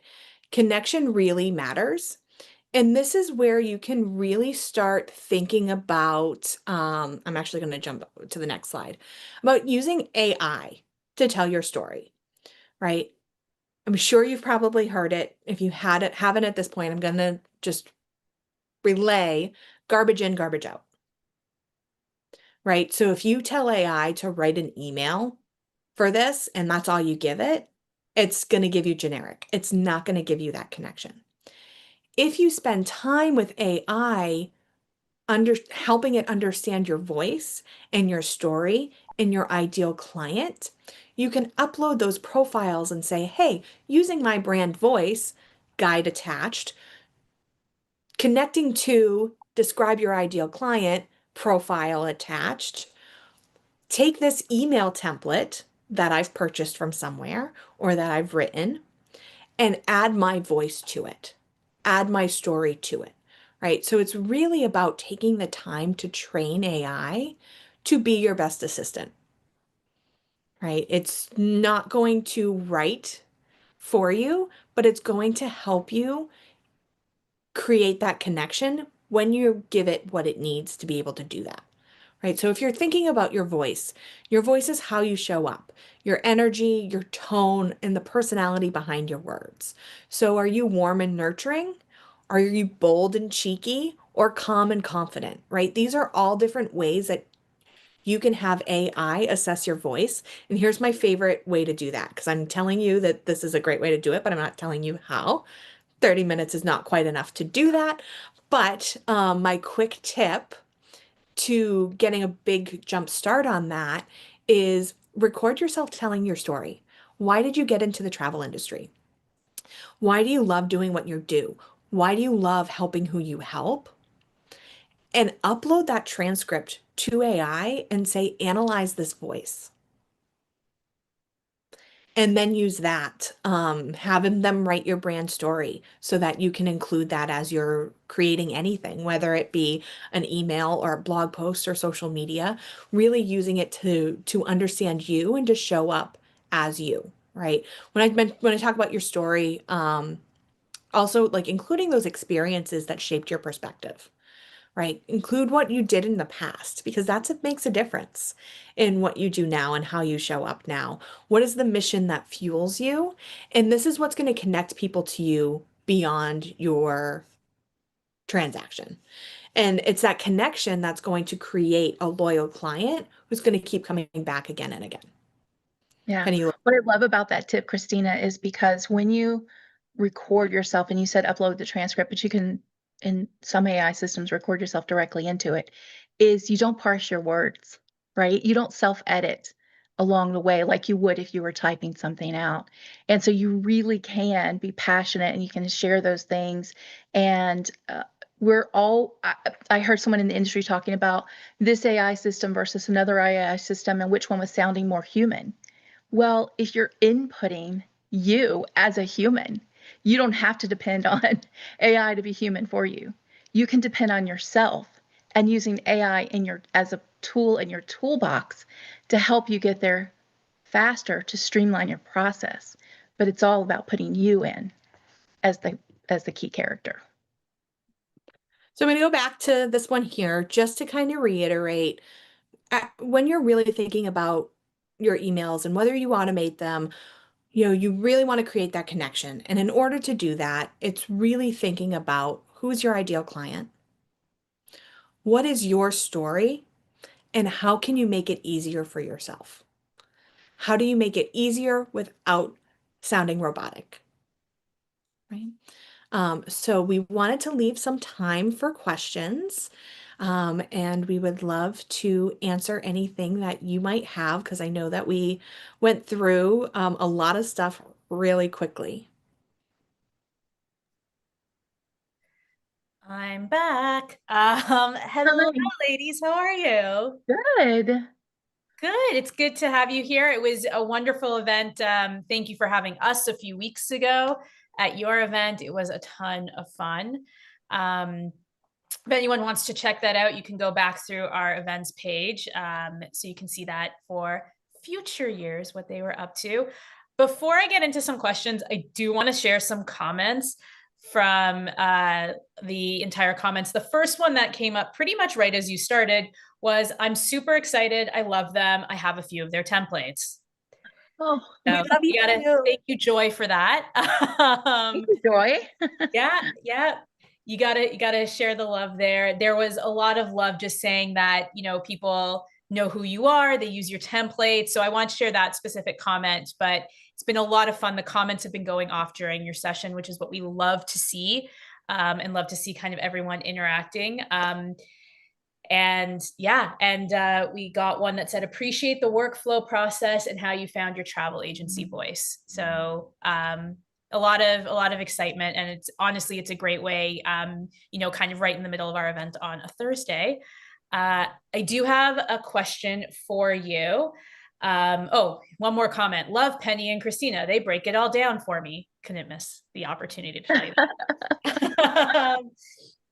that. We're very big believers in the right person, the right message, the right time. So even if you hear things again and again and again, sometimes you just need to hear it from a different person, or you just need to be in a different spot in your business. And so it's the same thing with your business. Like there can be there's tens of thousands of travel advisors that exist, right? But it could just take one. And it just take you to say your message the right way, to connect with your client in the right way, to get them from DIY to using an advisor. So don't ever get discouraged by that. Just always remember right person, right message, right time. Absolutely. And we have linked you all, Magic Made Simple, in our chat. So if anyone wants to go check you all out, they absolutely can. And I do have a question, is how do you track what you've called pain points for each of your clients so that you can access them later, or for those personal touches? It's my favorite question to ask on anything I send. So I send it when I have someone schedule a call with me. I say, what's your biggest problem when it comes to planning a family vacation, right? So edit that as you will, right? What is your biggest pain point? What is the biggest obstacle? What word do you use when it comes to planning? What type of trip do you plan? So they have to answer that in order to schedule a call with me. And then I ask again on the call. I ask them to like talk through it a little bit more, and that call transcript goes into the CRM. But it also goes into I have another file that just has the pain points. I have it go into a Trello board so that my marketing team sees those, and when we go down and we look at, okay, what are people's problems? Are they actual ideal clients? That's the other thing we look at is, maybe we attracted someone who wasn't an ideal client, but who were my favorite clients that I worked with this year and what were their pain points. And I go back and I create content around that for the coming year. And that's something that we do in our annual strategic planning process and workshop every year, is we kind of go through those pain points and see, okay, I'm trying to move away from this price range or this destination or this, but I'm trying to move towards this one. So what were their pain points and how do I create my content to speak to that? Yeah, I love that Christina uses it on her intake form. And so I'm thinking of other ways you sort of intake. Facebook groups are really hot right now as lead magnets. And so you can ask questions there. Number one, you can ask for an email and you can get them on an email list and start sending those nurturing emails. And then number two, you can ask what's your biggest pain point, right? You can go ahead and ask it right there. If you're already inside the group, you can use a poll, especially if you're trying to discern like if what you think the pain point is actually your ideal client's pain point. Give them a poll and let them, because people love to take polls, right, and give their opinion. So that's a good way to do it. And then this isn't actually asking, but I love to go to where folks are hanging out. So if it's in another type of Facebook group, maybe not my own, but where like a mom's group or something like that, and I go back in the history and I use it like a research project, and I go and see what kind of questions do people ask, because they're telling you what their pain points are, right? And so it's a matter of pulling it out and then maybe popping it on your Trello board or wherever it is that you're digesting and figuring out your marketing plans for the upcoming year, that strategic planning Christine was talking about, and working through it as you have an opportunity. Yeah, great. I've got a couple more questions from the audience that are really great. The first one is, how often do you recommend touching base with a client after they travel? Currently, I message right after travel, then 6 months, then a year. What is your recommendation?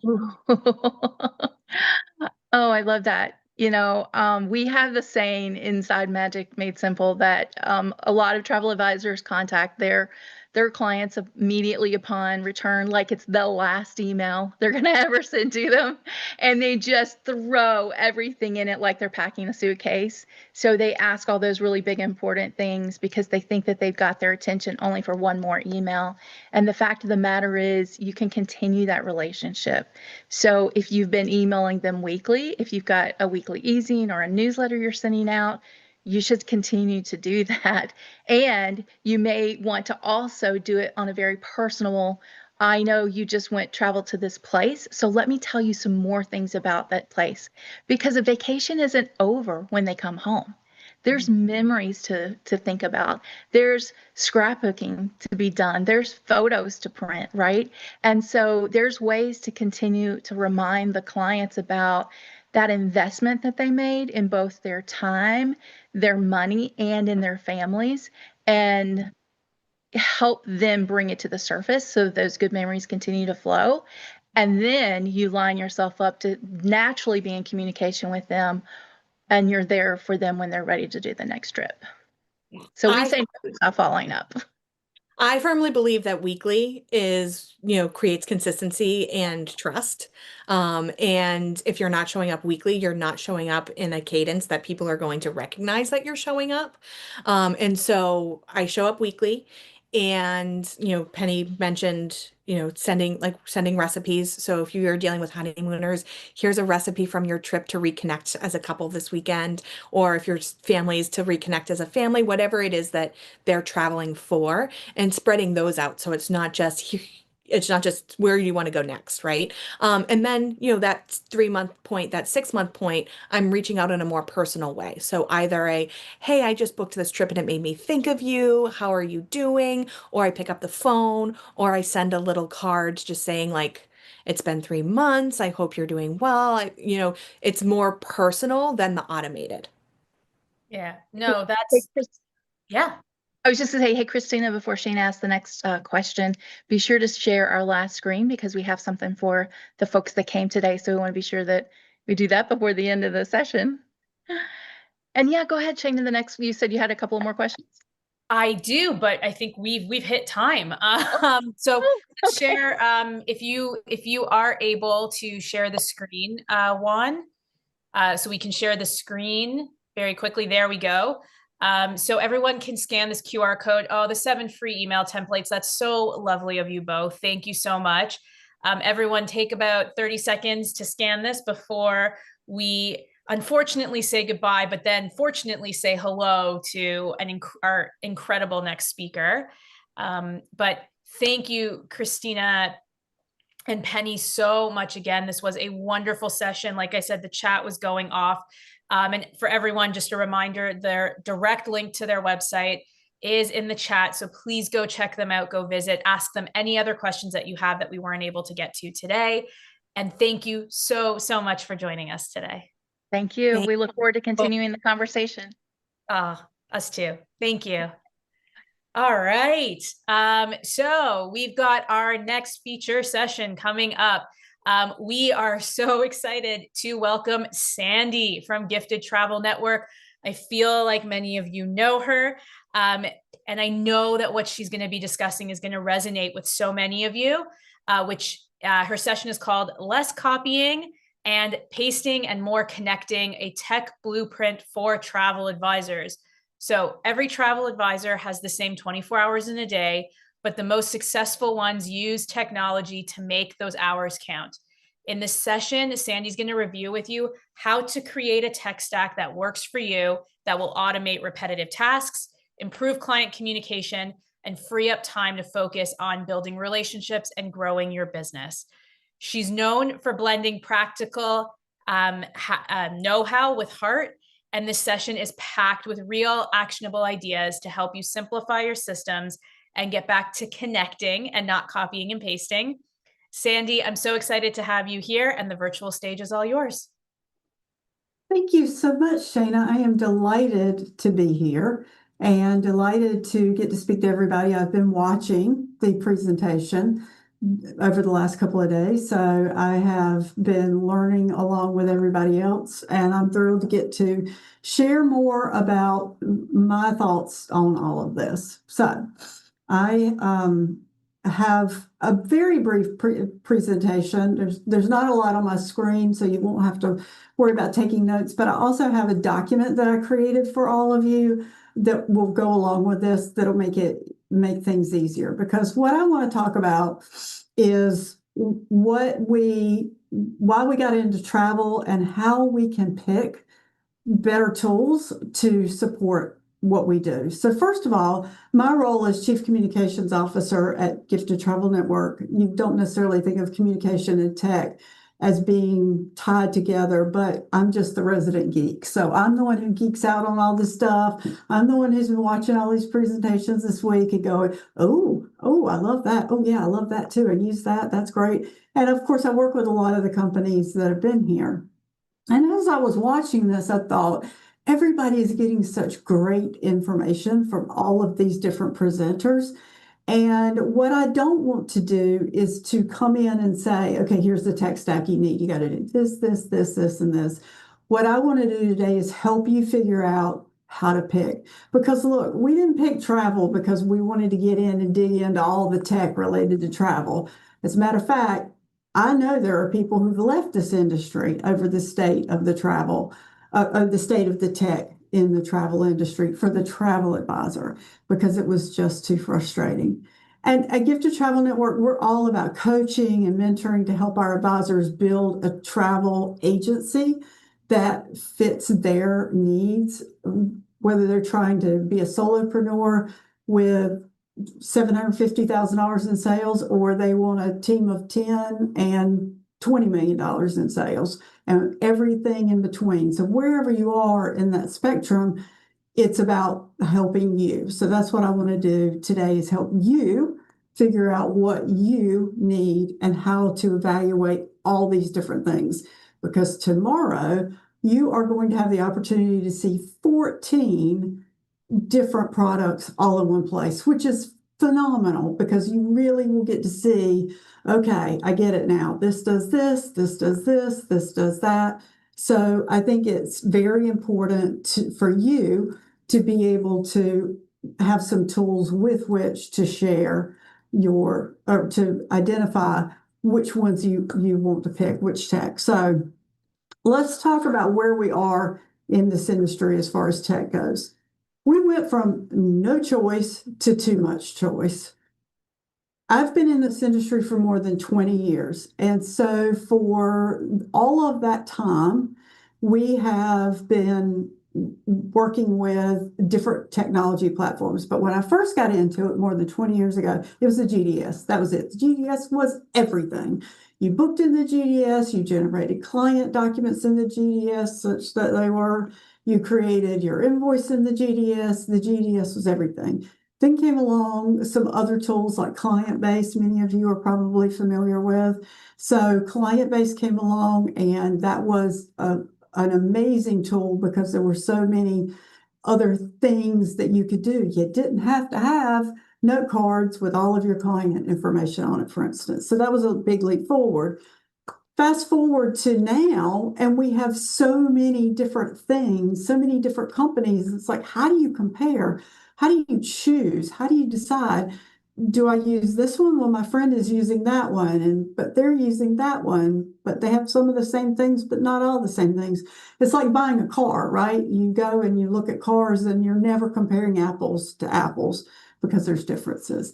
So that's what I want to talk about today is how to look at these different things so that you can actually solve the problems that you have in your business so that you can go from not having enough time to having more time to connect with your clients. Because as you've heard, I think every speaker say, you're not going to lose your job to AI, but you might lose your job or lose out on clients to somebody else who's using AI or tech better than you are. Because many travel advisors are working way too many hours for far too little money.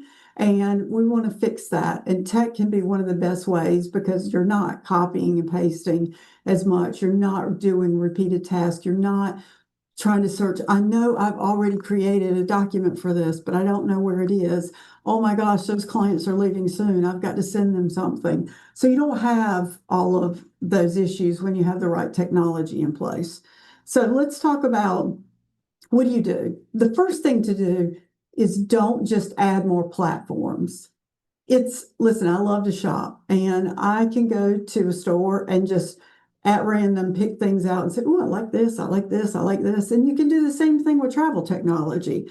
And then you end up with a whole bunch of platforms that you're paying for on a monthly basis because for the most part, the days of free tech are over. So you have to decide what you're going to spend your budget on. But you've got all these things and you're not even really sure how you use them. You just got them because other people were using them or you saw a presentation and thought that looks amazing. The better way to do it is to help you identify the problems that you have, where you have holes in your system. And that's what we're going to spend the time talking about is plugging those holes and finding the right tech for that. And there are so many platforms out there right now. Just imagine how many more platforms there are going to be out there 2 or 3 years from now. And more importantly, just imagine how many implementations today, how many of them are going to have expanded and their offerings and what they're doing. There are lots of new entrants into this industry, and I keep up with what's going on. One of the ways that I do that is every year I go to Virtuoso, has a travel tech summit during Virtuoso Travel Week, and I've been to every one that's held so far. And it's really interesting to see how things are developed. And one of the presenters used a term earlier, I think it was yesterday, called AI swarm. And I want you to think about this swarm concept as the way you should look at your own technology. So there's no such thing as one perfect solution that is going to do every single solitary thing that you need. So stop looking for that magic thing because it doesn't exist. Maybe in a few years it'll exist, but right now it doesn't exist. So instead, what you want is a swarm or collection of things that will do what you need to. Just like your phone. Your phone has lots of different apps for lots of different things, but ultimately they are connected within either the Apple or Android ecosystem. And so that's really, I think, where we need to get to as an industry. And I encourage all of you to do what I do every time I talk to a tech company. Do you have an open API? Are you talking to other companies? Who are you connected to? Who are you partnering with so data flows back and forth between the two? Because that's the real problem right now, is that there's some amazing platforms, but they're not yet talking to each other. Some are, and they're starting and they're working on it. This is not something that you can just click a few buttons on a keyboard and magically it happens. Doesn't work that way. Wish it did. But what we want is all of these things to talk to one another, so that just like with your phone, you pull up the app and it's like, oh yeah, I'm going to order that, or I'm going to do this. And you can click on Apple Pay, or you can have your information populated and you have control over that. And that's what we need. We need these systems to share information. But in some ways, there's just so many choices out there that it's very easy to get paralyzed. And that's what we don't want you to do. I don't want you to think, I don't know which one to pick. And then once you pick it, you got to learn it. And I don't know how to get set up in it.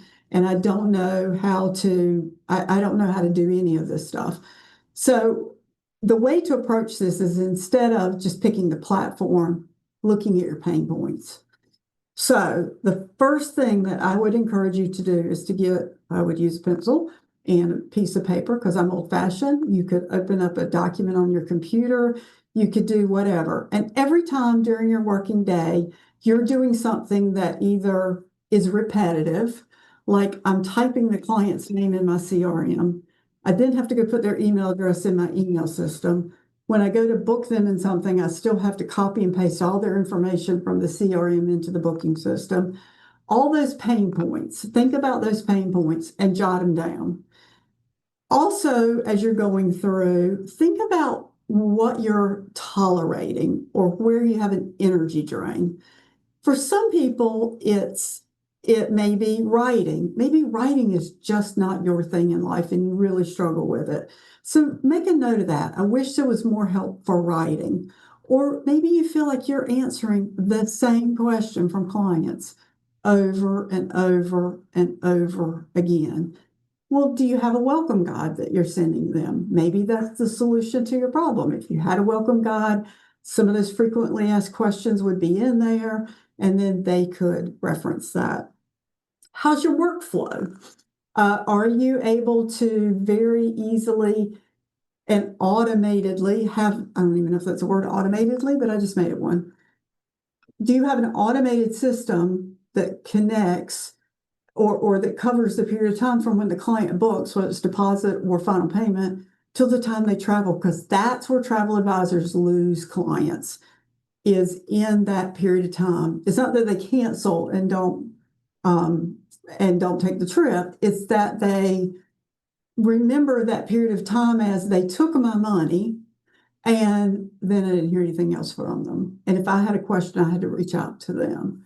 So I encourage you to really look at your process for that period of time and think, how successful is this? Am I having to manually go in and remember that this, or do I have it on a calendar? Oh, the Smiths are getting ready to go on a cruise. I need to send them my packing form, or I need to send them this, or do you even have those documents?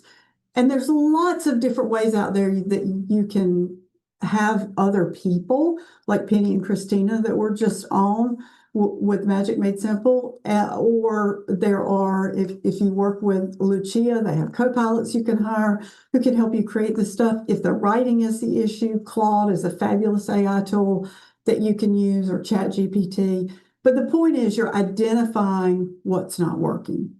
Where are the pain points? Is it maybe it's reporting for you? How many of you actually have a really strong handle on the important numbers for your business? And I would consider those important numbers to be what your booked revenue is so far this year. And when I say revenue, I mean commission, because that's what you actually are getting paid. How much have you collected in professional fees? How much are you going to collect in future commissions? How much sales do you have further out? So those are all very static numbers that either exist or don't. And then there's some things about your client base that you need to know. For instance, do you know right now in October of 2025, which of your top 25 clients haven't rebooked with you this year, and have you reached out to them? And there are tools that can help you with that and help you identify those people and help with a reach out. Are you sending out a regular newsletter to your clients? I'm not talking about sharing promotions. I'm not talking about social media. I'm talking about an email newsletter that goes out to your clients on a regular basis. A lot of our advisors at Gifted Travel Network send it out weekly, and that is a really good cadence. And I know some of you are thinking, email? Email consistently is the way that people want to hear from people that they have a business relationship with. It's not via social media, because they're probably not even seeing you on social media, because we don't see our friends. We see what AI recommends that we look at. So having that email newsletter is a way to connect with them, and you can just share places about where you've been. There's lots of content that you can share that's not salesy, that just helps develop that relationship. And it has proven time and time again to be beneficial for lots of different clients. But in addition to your pain points, where are your gain points? Maybe there is an opportunity to gain more time with doing, not having to answer repeated questions by having the welcome guide that you send to every client. That's an easy way to help eliminate repetitive questions. Maybe you spend way too much time doing research. Maybe you could even have ChatGPT do some of that and narrow some things down. You would never, ever trust it for the information without reviewing it, but sometimes it can give you a start. And sometimes even if you just need a brain jump start. Sometimes it's just like, I know this as well as I know my own name, but for some reason at this moment, I cannot actually remember it. So that's one thing to think about. And again, I've got a document that they're going to drop a link in the chat that you can download that asks you all these questions and has some points in it about it. So there's lots of different pain points. And once you identify those, then you can go about matching the best option for you. Because at a minimum, you're going to need some booking tools. Some of those may be that you use, depending on what you book, the partner or vendor's tool is the best thing to use. So with some of the cruise lines, you may find that their booking tool is just the best thing to use, because you book a lot of this one or two different companies and you're very happy with that. You're going to need a CRM. You may have one that you have to use because of your consortia or host agency. You may have one that's very minimal, that you want to use something more on your own. You're also going to need something to handle workflow. Keeping up with all those reminders, keeping up with email conversations with clients in a dedicated workflow system can be much better than dealing with your Google inbox if you use the Google Suite or Outlook or something similar. You're also going to need some tools for marketing and communication. So, you're going to need maybe different platforms for that. You might need something that is incredibly robust to send out your weekly newsletter. You may need something that's a little less robust, a little simpler. I think with all of these, so it's productivity, analytics and reporting, CRM, booking tools, workflow, any of them, the thing to remember is you need to pick the best option for you. And there's a few ways to go about that. The first is to understand your needs, which we just talked about. Keep that list, keep it going. I would say do that for a week and see where you're having an issue. I would encourage you to find a buddy or a friend who maybe is with the same host agency or consortia. Maybe you're both operating your own IATA number and you just really like each other, to go through this with you. And maybe they're further ahead than you on some things. Maybe you're further ahead on others, but you can go through this together. And that way you can talk about, well, what are you using for this? Well, how do you do that? Because having a community is the most beneficial thing when you're going through this process. I've seen so many of our advisors in the GTN community who just, they get on the phone, they help somebody understand, or somebody says, I don't have a welcome guide for my clients. Well, here, I'll send you mine so you can see what it looks like. And then you're not starting from scratch. You've got support. But also recognize that this takes time. This is not something looking at all these different options. You can spend the whole day tomorrow looking at the 14 different partners that are going to be doing presentations, and I encourage you to do that. However, once you decide on what you're going to use, it's going to take time to implement and time to learn it. And there's always going to be new things coming out. So please don't think that, all right, I'm going to make this decision one time and I'm done. I'm never changing tech again. I'm never adding anything. If you have that mindset, then you're going to be limiting yourself. Now, if you're planning to retire from the business in the next 6 months, I wouldn't even worry about any of this. But I'm imagining most of you here are probably newer in your life cycle of your business. And this is a great time to get all of this stuff set up correctly from the get-go so that it makes your life easier. I would encourage you to also think about your work style. And not just your work style, but just how things resonate with you. So tomorrow, when you're looking at these 14 different companies and looking at their presentations, so for instance, let's pick Turn, Travel Joy, and Travify. If you're looking at the three of them, there's a lot of similarities in what they do, but there's also a lot of differences, and that visually and flow-wise, they are different. Think about which one sort of resonates with you, and I'll give you an example.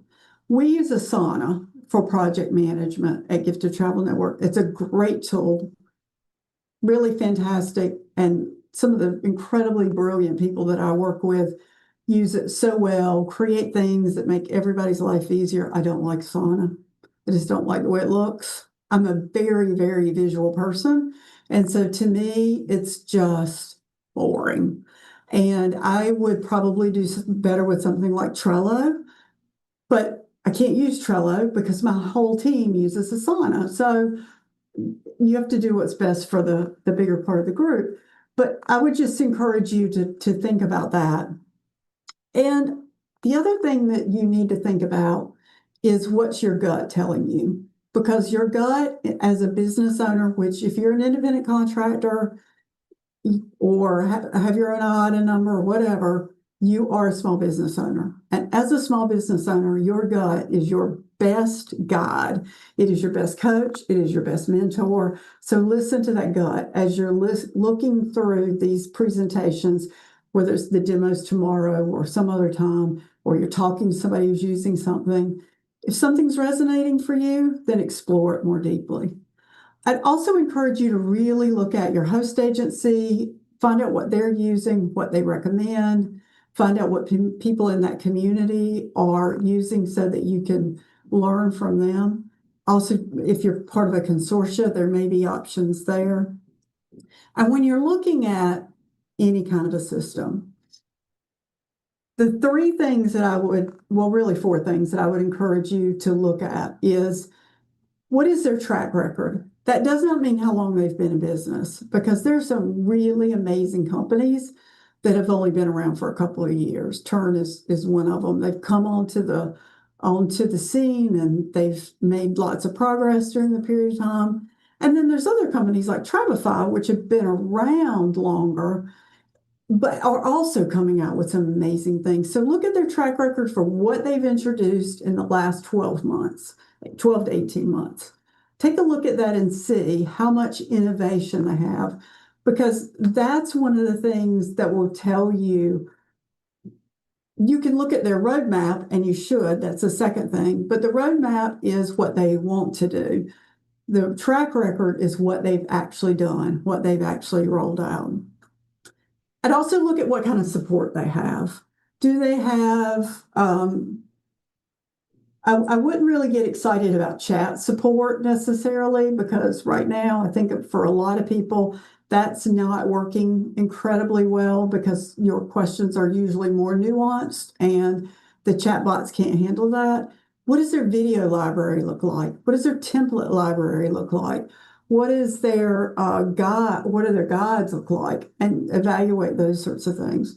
And finally, do you know anybody else who's using it? Because if you do know somebody else that's using it, that's one of the best ways to learn the pros and the cons, because they can tell you, I love this, I don't love this, and this works, this doesn't, I've never tried that. They can also tell you what it's like to work with the company. And if you already have systems and you're thinking about changing them, but you think, oh, it just gives me a headache to think about changing, I get it. The reality, though, as I said earlier, is you are not going to probably just change one time. If you're in this industry for a while, you probably will change again, because the best tool that you ever use in your career may not even be out there yet. So keep your options open for that. And again, trust your gut in this and all things. And I've gone through a bunch more detail of these sorts of questions in the document that you can download. It's called a tech evaluation checklist. And if you want to connect with me on LinkedIn, because I want to have some time to take some questions if there are any. If you want to connect with me on LinkedIn, I encourage you to do that. I also write a weekly newsletter that is focused on primarily focused on agents and how to make your lives easier, and then some other just random ramblings that I do. So I would welcome you to connect with me there. And then I also wanted to tell you about a business summit that we're doing coming up. It's a virtual event, November 18th through the 20th. That is the 7-Figure Travel Business Summit. So it's not tech, but it is focused on helping you actually make a living selling travel. And so you'll have those links as well, because there are too many people in this industry who are working all the time, not paying themselves a salary and not making a profit at the end of the year. We want to change that. So I would love to connect with any of you, and I would love to answer any questions that we might have. Hello. Hi, Shayna. How are you? Good. Do we have any questions I need to answer? We do, and you must answer them now. Okay. Yes, ma'am. Thank you so much for that wonderful presentation. And there's been a lot of love in the comments, a lot of great info, great information that you're sharing with everyone. We've also linked Gifted's directory and a direct link as well to their website. So if you want to go check them out, if you're looking for a new host, if you're looking to be hosted for the first time, please go check out Gifted. They are absolutely fantastic. I do have a couple questions. I think we might have time for one. Okay. So with so many options and new features being added all the time, so this was something you were talking about with Travefy, Turn, TravelJoy. Just a heads up, everyone, their demos are back to back to back tomorrow. So a great way to see them all lined up. So you definitely want to check that out. when do you think an advisor should reevaluate what they're using and if it makes sense to switch? I think the best time to evaluate what you're using, I would evaluate it on an annual basis regardless. If for no other reason than to go out and look at the companies you're working with and see if there's a better price. So for a lot of those non-travel systems that everybody's talking about this week, like a lot of the ones I use, ChatGPT, Perplexity, Claude, HeyGen, Gamma, Alt Notebook, all those prices keep coming down. So that's not necessarily true with travel technology, but it's also a good idea to just check and see what the pricing looks like in case you can get a better deal. And I would also say that let pain be your guide. If you are frustrated with something, if something is taking too long, if it's not working well, if you think to yourself, there has got to be a better way to do this, thankfully, now there probably is. If we'd had this conversation 5 years ago, I'd have said, Shayna, there's really not that much out there, but you know how much it's changed in 5 years.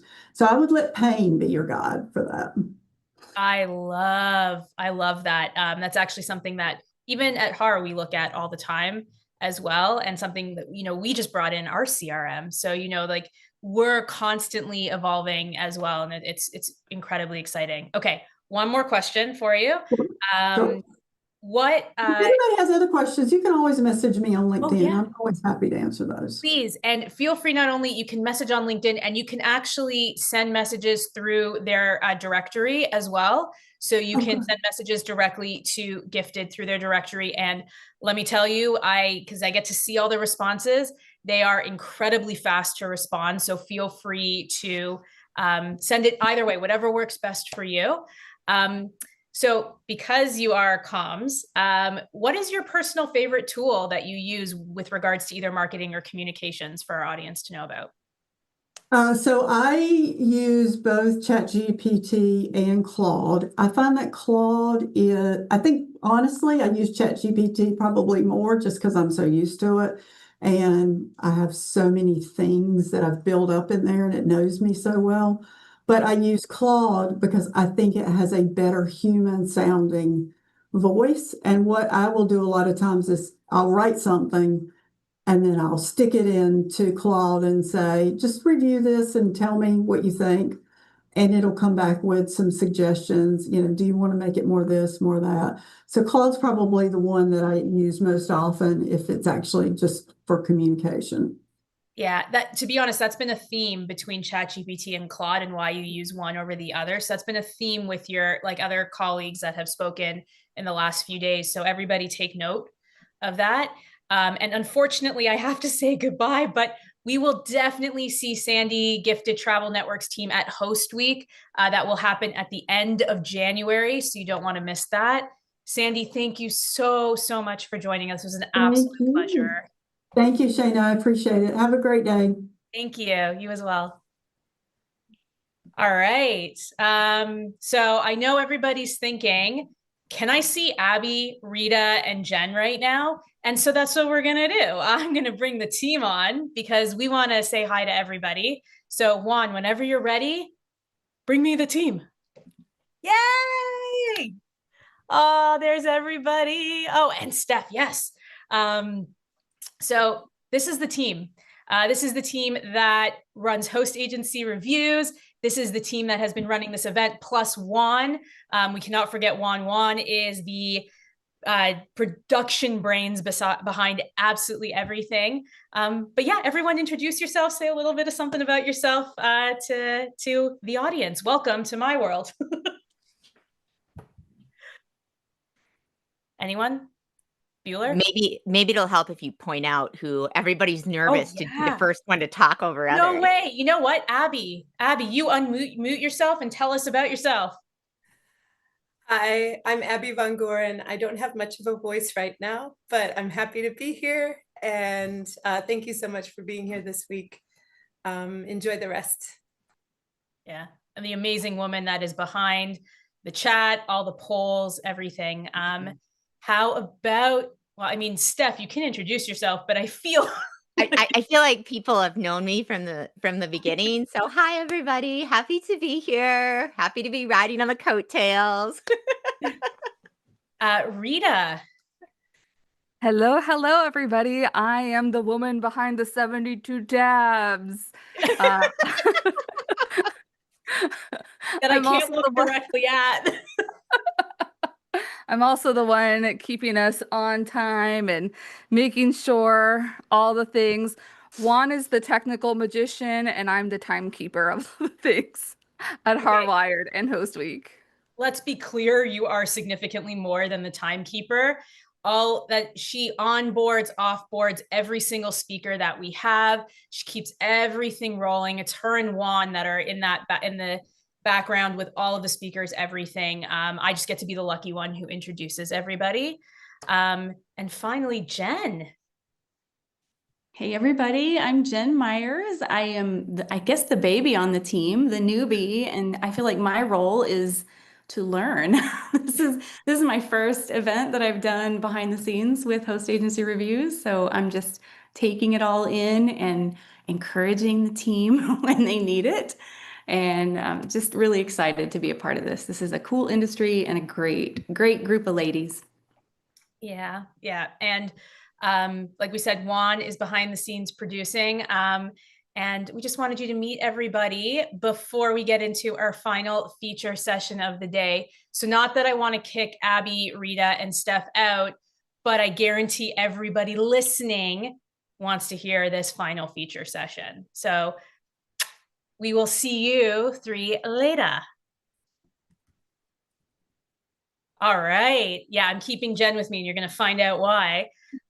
So before we get into what our final feature session is, and Jenn and I are going to be the ones taking you through it. And I say Jenn and I'm going to introduce it, but I'll just be here as Jenn takes you through it. I do want to thank our weekly sponsors one more time: Cruise Planners, GRN Connect, Travify, Incentive Connection Travel, and PTN Travel. And of course, our daily sponsor today, Travel Industry Solutions. They are huge supporters of what we do, and we cannot thank them enough. So with that being said, what is our final feature session of the day? I'm so excited. So Jenn and I are here to share one of our favorite projects of the year and give you all who are here right now a sneak peek into Host Agency Review's annual report. Dun, dun, dun. Dun, dun, dun. So now in its 12th, and that's right, 12th edition, the HAR annual report has become something of a tradition in our community, a pulse check on the hosted travel advisor segment, and a resource that has grown right alongside this ever-evolving industry. So what started out as a simple survey with a few hundred advisors, which Jenn being the one who has to analyze all of it, I'm sure she would have enjoyed just a few hundred, is now one of the largest and most comprehensive data sets in the hosted and independent advisor space, with over 4,000 advisors sharing their experiences this year. So super, super excited. So a little bit of history very quickly is when we first launched this report over a decade ago, and I say we, and I mean Steph, our goal was simple, and that's to give advisors and hosts a transparent look as to what's really happening in the industry. We wanted to help new advisors make confident decisions, give hosts, consortia, and suppliers the insights they need to better support the advisor community. So over time, it's become much more than that. It's now a tool for benchmarking, trend spotting, and sparking important conversations about how our industry can grow smarter, more sustainably, and more collaboratively. So at a glance, this year's report covers a ton of ground. And by that, I mean that for all the advisors who responded, they answered up to 193 questions. That is going to translate into about a 100-page report that yours, I say yours truly, but that one, the other one on the screen, that Jenn truly has been analyzing and is building and is going to launch fully in a few weeks. So she's almost ready to go. So a little idea of what's inside. So we're going to be talking about advisor demographics and career journeys. So who's entering the industry, how long they're staying, what paths they're taking to grow. Spoiler alert, there's a steady rise in second career advisors, younger entrants, and more tech forward than ever. And that's what we're going to focus on today. Earnings, commissions, and sales trends. So one of the most read sections every year, you'll see how income levels have shifted post-pandemic, what's happening with commissions and fees, and where the biggest revenue growth is coming from. There's going to be a lot around marketing and client growth. And then finally, tools and technology. So from CRM systems to itinerary builders to AI tools, we're really going to dive into what advisors are using and what's actually helping them save time. And this is what Jenn is going to focus on today, under, obviously, because we're here for HAR Wired. So we're going to focus on this section of the report for you. So like I said, we'll officially be releasing the full report in a few weeks. We will link the report landing page, which is getting a little bit of an overhaul right now, but you can see the old version for now. And you can take a look at some insights from previous reports, but you will want to dive in. Whether you're a host, supplier, advisor, the insights inside are designed to help make your businesses smarter and to understand where the industry is heading next. So consider this your teaser trailer. And without further ado, I am handing this over to Jenn. We're going to share that screen and we are going to share some insights with you now. So excited to do this. Also, disclaimer, I mentioned that I'm the baby at HAR. This is my first event with Host Agency Reviews, and someone who I stepped into some really big shoes from. Most of you remember Mary, who did this for years, and Mary had this down to a science. And I'm learning to have this down to a science. So, but she has paved the way. And I think just this continues to get better and better. And I'm so excited to share what I found. I'm not going to give you everything today, but I'm going to give you some fun, just tidbits to just get you excited about what we're going to release next month. And I think I love that we're doing this on the heels of what Sandy just said. You know, she was talking about evaluating tech and how do you determine what tech is right for you. You've seen, I don't know how many speakers at this point talk about different platforms and options. And one of the things that I think really resonated behind the scenes with our team was she talked about you have to find what fits you and what resonates with your business and what has the flow and the aesthetic and all of the things that are important to your business, because businesses are different. And what I love about this report is it's kind of creating a situation where, what if you could ask all the other travel advisors what they're using? And our report is going to give you sort of that peek behind the curtain of other travel advisor businesses. And so we're going to actually share what were the top tools, what were the top niches, what were the patterns and trends that were making advisors successful, and what did they hate? And so all of that is in the report. So I'm really excited to get this out to you. But again, every year we ask thousands of advisors how they really run their businesses. And our goal is to capture trends, any shifts in the industry, and to give travel advisors just some benchmarking information for measuring their own businesses against what other advisor businesses look like. We've also seen that a survey of this scale, of this population of travel advisors like ours, is also really useful for host agencies, consortia, supplier, and the tech companies, of course, for their just determining training needs, budget focus for the next year, features that are important to travel advisors. That information is in this report. And so we want to make sure that we continue to keep this information current and accurate the best we can. So we're going to zoom in on technology today, but what we're going to share today is only part of a much bigger story. So let's start with a little context. And I don't know if the slides are advancing. There we go. From 2020 to 2025, we've essentially gone from recovery to reinvention. And I think that's been a theme that we've heard throughout this week. A few years ago, it was all about rebuilding. Nobody likes to use the P word anymore, but it was a real part of our businesses. At this point, it's really about refinement. And I'm really excited to see that change in the industry. The tools that were optional before are now becoming the backbone of how advisors do business. And here is a little glimpse into who actually took Host Agency Review's Travel Advisor Survey this year. So we profiled 4 different segments of advisors: hosted advisors, independent advisors, and these are advisors that have their own accreditation, travel advisor employees, and then franchisees. And what you see here is just a breakdown of those segments among the 2025 survey participants. And that total, for anyone who is actually nerdy enough to be adding numbers right now, is more than 100, because some advisors might have adopted more than one model. So don't go throwing hate in the chat. So we segment this data even further by experience level, time investment, earnings and sales, just to name a few. So this is, again, you're just going to get a snapshot today.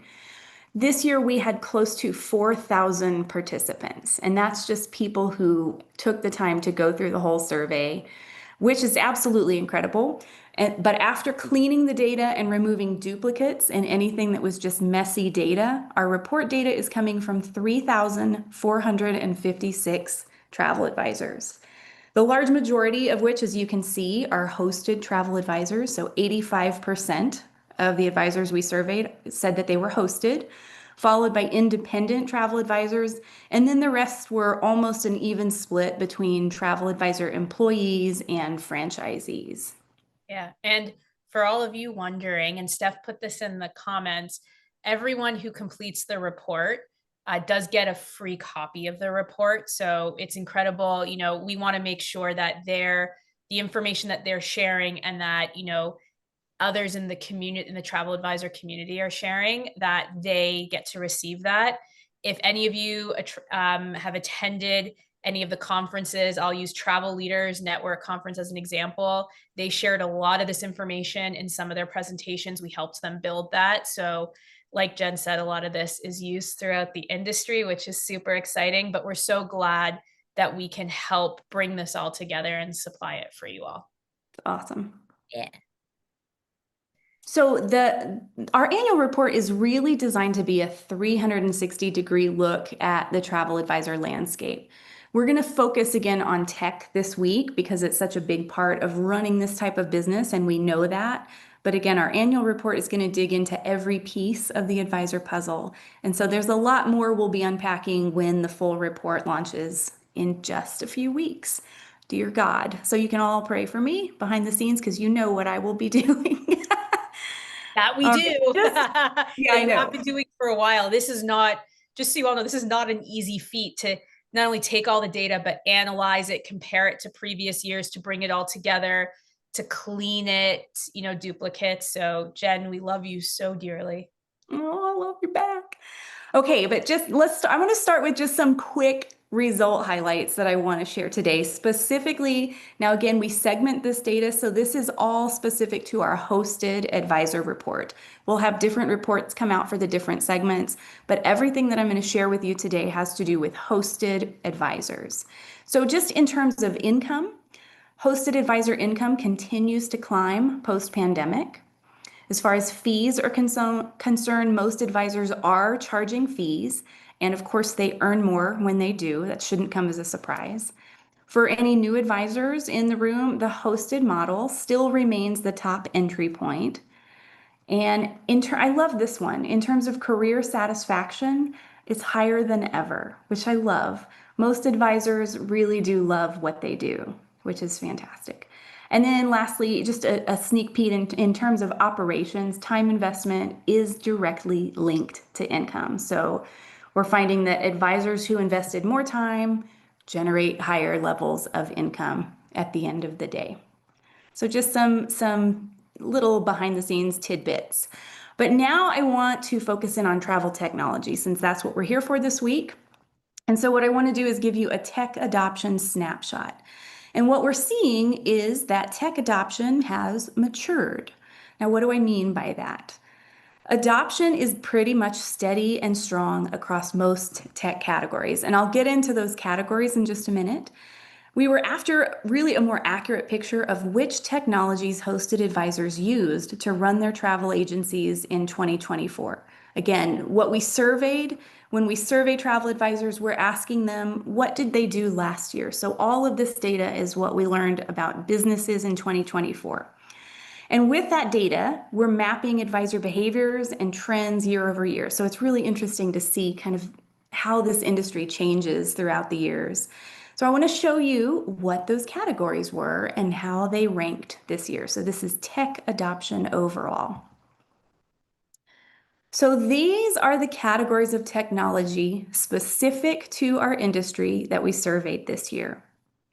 For each type of technology, we simply started by asking, do you use this? And then we took it a step further and asked what for and how often. Now, there is a ton of information on this slide, so I know you've stopped listening to me at this point, but very simply put, I get it, colors and graphs and numbers. But seriously, just essentially everything grew except for form builders and online booking engines. So when you look at all of these different categories, everything grew in terms of adoption, which I think speaks a lot. And that is what I mean by adoption has matured. It's that the challenge is no longer getting tech, it's getting tech to work together, which I believe is also almost verbatim what Sandy said. We just need we don't need more platforms. Don't add more platforms. We need these systems to talk to each other. And that sentiment is so reflected in the survey from this past year. And I think you'll see that as a recurring, an overarching kind of theme of this data. So I would like to go into a little more of an in-depth dive into each of these categories. Not all of them, but I'm going to cover the top few. Yes, please do. Oh, okay. Okay, so the number one tech category used by hosted advisors was their website. And this doesn't usually come as a surprise, but 86% of hosted advisors had a website. And that is up almost 10% from the previous year. So more and more advisors are moving away from cookie cutter templates and they're building their own website, or at very least customizing their host templates. And hosted advisors seem to be saying that a personalized website is now part of their credibility. It's not just their marketing. It's a signal of professionalism and ownership of their brand. So I want to take a minute and look at the tools that hosted advisors said they used to create those websites. And this is where it starts getting really fun. This is your peek behind the curtain of what other people are using. So I sure hope Travefy is on this call and watching this. This year, 38% of hosted advisors listed Travefy as their website platform. So big love to Travefy. Coming in second was the other category, and the number one write-in answer in the other category was WordPress. And then rounding out the top three, 18% of hosted advisors said that they're using their host agency's website. So again, you still have to deduce some information and draw some conclusions from that data. But again, 18% of advisors are still using essentially what their hosts provide for them. I'll give you a minute to just kind of just scan the other options, but really Travefy was a standout along with just building custom websites and using what their hosts have given them. So 86%. The number two tech category that was used by hosted advisors in our survey was their CRM. It was about 81%. CRM is a customer relationship management tool. I know we've probably beat that to death this week, but last year's top tools, not yet. I said so important. It so is. important. It's critical. I love me a good CRM. So well, and it's obvious based on this data that hosted advisors agree. This is not a nice to have. This is a must have. Last year's top tools that advisors were using in order were host CRMs, TravelJoy, ClientBase, and Tess. So that was the previous year. So now let's see what happened in this year's survey. So this year's survey tells us that the top tools used by hosted advisors for their CRM in 2024 were Travefy. Again, I sure hope somebody's hearing this from Travefy. Tess, Host CRMs, and TravelJoy. So those are your top 4, and then you can see what else is going on there. Something special to note is that Travefy climbed from number 5 to number 1 this year. So last year they were number 5, this year they're number 1. And based on what has been written into the survey, it seems to be that the reason for that climb is that advisors think that their features are advisor focused, and they also have strong integration with other tools, which is, again, going back to what so many speakers have said this week, that seems to be the real demand. And I think the real future is in how we can get these tools to integrate. Advisors are saying that they want one place to manage their clients, their bookings, and their communication. So pretty interesting stuff. The number 3 tech category used by hosted advisors was an itinerary builder. And usage in this category continues to rise. Last year in our survey, 69% of hosted advisors used itinerary builders. This year it is up 10% to 79% of advisors. So again, it's no longer really a nice to have, it's something that is becoming a part of day-to-day operations. So here is how those tools stacked up in 2024. Travefy still dominates this category. And full disclosure, Travefy has been a leader in this category for a number of years, but they are dominating, as you can see, based on the results. Turn and TravelJoy are rounding out our top 3, and then I'll let you kind of just see what the others look like. Advisors are using itineraries as part of their branding and their storytelling. They're using itineraries to deliver service and marketing.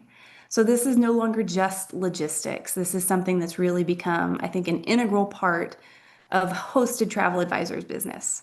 Yeah, and I think what's going to be great tomorrow in particular for demo day is if you weren't on Sandy's session, one, go back and watch it, but also Travefy, Turn, and TravelJoy, their demos are back to back. So you'll get to experience them one right after the other. Planet Easy as well is also going to be doing a demo. So you're going to get at least 4 itinerary builders that are going to be there for you. So definitely worth jumping on tomorrow for sure. And also the great thing is that these demos are going to live forever on Host Agency Review's YouTube page. So I feel like tomorrow is going to be intense if you're really studying tech and trying to make decisions about what is right for me, especially if you're looking at data like this, like, okay, a lot of people are using Travefy for itinerary builders.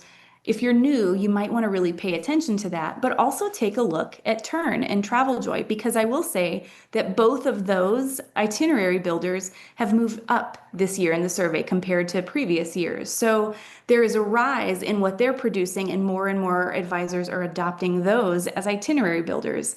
So watch these demos, but don't feel like you have to adopt everything you see. You can come back and look at them again and just take the time to make an informed decision. Again, like Sandy was saying, there's a right fit for each advisor, and it's not the same fit as the advisor next door. So you have the luxury of some time to think about what you really, really want.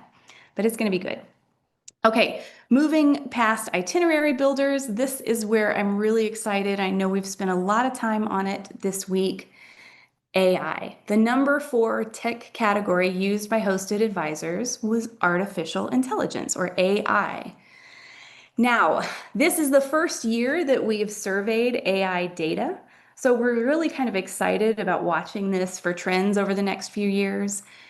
And what we're seeing is that AI has gone from futuristic to familiar in really less than a year. It came onto the scene, and suddenly all the talk, I mean, I'll be the first to admit AI, I think, has been a part of just about every conversation that we've had at HAR Wired.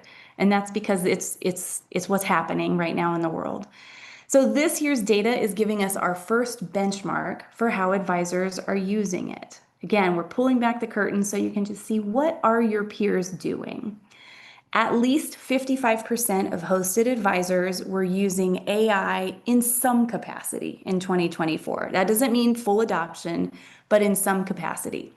A strong majority said that they were either already using AI or planning to. And that's actually really quick adoption for a new tech platform. And I'll call it a platform for lack of a better word, but for any kind of tech, for 55% of advisors to say, I'm already using it, that's really fast. And I will say there's a tiny percentage of hosted advisors that we surveyed expressed that they weren't interested in using AI at all. And in our full report coming out in November, I'm going to be working to understand more about that group of advisors in terms of demographics, experience level, and even host and consortium relationships. I want to understand who these people are that are more hesitant to adopt AI, because I think that's relevant information as well. But what we're learning from the survey this year is that not all hosted advisors have fully embraced AI yet, but even the more cautious group is paying attention. And that, I think, is important.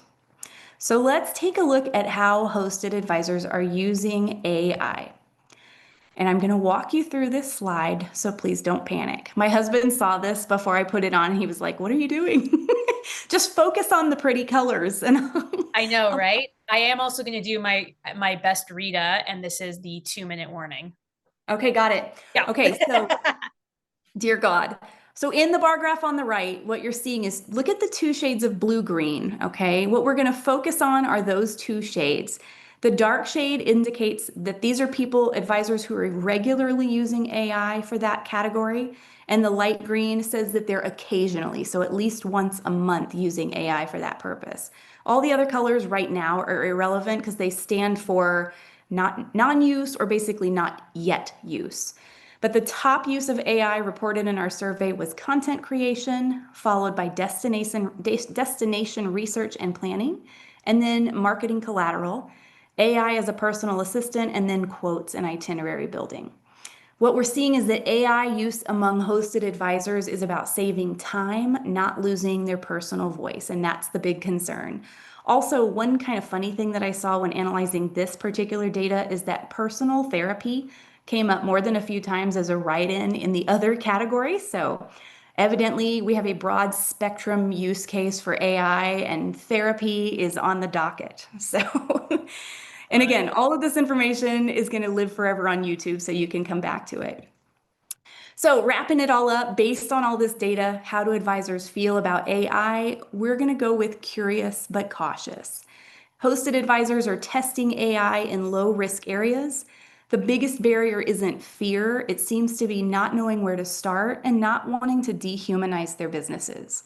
Advisors seem to be looking for guidance when it comes to AI, and we believe that hosts and consortia are key to making this feel accessible, and they both have an opportunity to guide safe, smart adoption. And that is it for our annual report sneak peek. We're still, again, putting the finishing touches on our hosted travel advisor report, but we are close and we'll be releasing it next month, so keep an eye out. And again, I just want to say thank you to everyone who participated in this year's Travel Advisor Survey, all nearly 4,000 of you. We can only share this data because you gave this data. And so if you participated in the survey, like Shayna said, or like Steph said in the chat, you're going to be getting a full report on your segment as soon as it's published. I'll do it as fast as I can. And again, I hope this is helpful information, and I'm committed to making this better and better and better through the years, and just keeping our finger on the pulse of the industry. Because the goal is that people can make informed and strategic decisions based on actual data from, I think, the most valuable source, the travel advisor. And that is all we've got, ladies and gentlemen. Yeah, please stay tuned. This is going to be launched in a few weeks. We are super excited. And this is just one section of a multi-section report. Super exciting. Jenn, oh, you are an absolute report beast. This is fantastic. Thank you so much. And with that, we are going to go to a quick break. 5 minutes, run to the bathroom, pet the pup, make coffee, because trust me, I promise you do not want to miss our last session of the day. Our incredible panel that is being hosted by the two and only Jamie and Emma from Travel Weekly and Travel Age West, but I'm sure you know them even more from their incredible Trade Secrets podcast that they co-host, where they've been focusing on travel technology for the last 6 or so months. They will be joined by none other than Jenn from Vacation Planners, David from Travelify, David from Turn, to discuss beyond the algorithm, keeping travel personal in a tech-driven world. You do not want to miss this mammoth of a panel to round out day 3. Join me back here in 5 minutes. And in the meantime, we're going to play some pet video. We're going to post your pet photos because we have to. So join us back here very, very shortly. We will see you soon.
Hello, hello. Very quickly back for one more thing.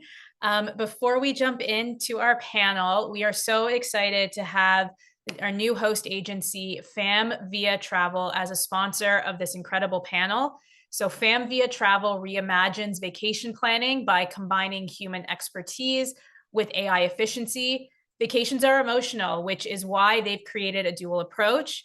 Human travel advisors build authentic connections while their AI tools help with the background work. So before our panelists join, here is a little message from FAM Via Travel. Okay, fine. Sorry, I'm on hold at the call center. Somehow I got booked at Disneyland and I'm at Disney World. Wait, you booked me at Disney World? I'm at Disneyland this week. There's gotta be a better way. This scenario is pretty unbelievable, right? But something as impossible as this actually happened to my family on our first cruise. Unfortunately, we found out like a month before our cruise that our travel advisor didn't actually book it. Crazy, right? And that experience set me on this path to try and figure out how to make travel more rewarding for both travel advisors and their guests. The way that travelers have found their travel advisors has changed drastically over the years. Today, a mom in Iowa sits on the couch scrolling through TikTok, finds her favorite theme park influencer, and asks her to help plan their family trip. Or a dad is bored at work but sees a hilarious reel and decides he wants to take his spouse away for a weekend trip. You're gonna hear me say this a lot in this video, but vacations are emotional, and I'm not talking about the way that kiddos and, to be honest, adults get after a long day at the kingdom. Vacations are emotional because every day thousands of people turn to trusted travel experts just like you when they need help figuring out how best to invest their vacation dollars. And while our travel partners are innovating at a very rapid pace, a lot of the companies that should have your back are kind of stuck in the past. It feels like our industry, and specifically travel agencies, are at an inflection point. Most of the old guard is still operating as if it's 1996, with static websites that are rarely updated. And to be honest, a lot of travel companies are still unsure of how to handle AI. FAM Via has approached the travel industry with a fresh take on what it means to be a travel company for its travel advisors and their guests. And by the way, we know a thing or two about AI. Look, if we're being honest, there's a lot of companies out there with MLM-style fees and annual dues that cost you hundreds of dollars a month or a year just to work for a company. Ooh, yeah. FAM Via Travel doesn't do that. Plus, they have a great commission split. And then there's outdated technology that wastes your time with 3 million screens that you have to click through just to make a booking. FAM Via is a host agency built on top of a tech company, so we know modern platform design better than anyone. And if you've ever felt lost thanks to minimal support and training, that leaves you with this mindset. I have no idea what I'm doing, but I know I'm doing it really, really well. It definitely doesn't have to be that way. The community here is amazing. We use Slack and we talk all the time about life, and we support each other as we build our travel businesses. At FAM Via Travel, we're building a family of travel brands. That's right, it's a family. Not just of the brands that we create or acquire, but of the thousands of small businesses that we empower through our vertically aligned travel company. What the heck does that even mean? It just means that we build all of our own tech and we give it to our advisors for free. All without charging any monthly fees, annual dues, or quarterly subscriptions. FAM Via has invested tons of resources into helping you grow like an advisor academy with dozens of hours of full courses produced by our internal team. And we built a travel dashboard for our guests to make their planning, quote requests, and most importantly, their repeat bookings with us 1,000,000 times easier. FAM Via has also created over 1,000 guides and reviews, all written by actual humans, which translates to the largest proprietary collection of leisure travel content anywhere on the internet. And of course, all of this is powered by Source, our platform, which works behind the scenes to connect all the dots between travelers and their human travel advisors. Wait, did he just say human travel advisors? Pretty sure he did. Remember when I said earlier that vacations are emotional? Is a traveler really gonna call 1-800-AI chatbot to solve their flight delay and then them missing a cruise embarkation? Nope. Exactly. My vision for the future of leisure travel is where AI is additive to the process. AI will never fully replace human travel experts like you. We make AI additive by leveraging a ton of proprietary data to build everything we've talked about here, including our AI assistant that saves you hours per booking as a travel advisor. Because when you look through the chaos of travel, real people just want their travel expert to wisely invest their vacation dollars, plan something amazing, and be there with them through the lows and the highs of every trip. So where does that leave you? If you've been doing this a while and just crave community, or just want to be surrounded by people that aren't competitive, but instead are supporting one another, we have a spot for you on our team. And if you're just starting out on your travel advisor journey, let's talk. If you're ready to take your travel advisor business to the next level with dozens of travel partners, progressive commissions, and so much more, then you can reach out to us directly right now at vacationlab.io.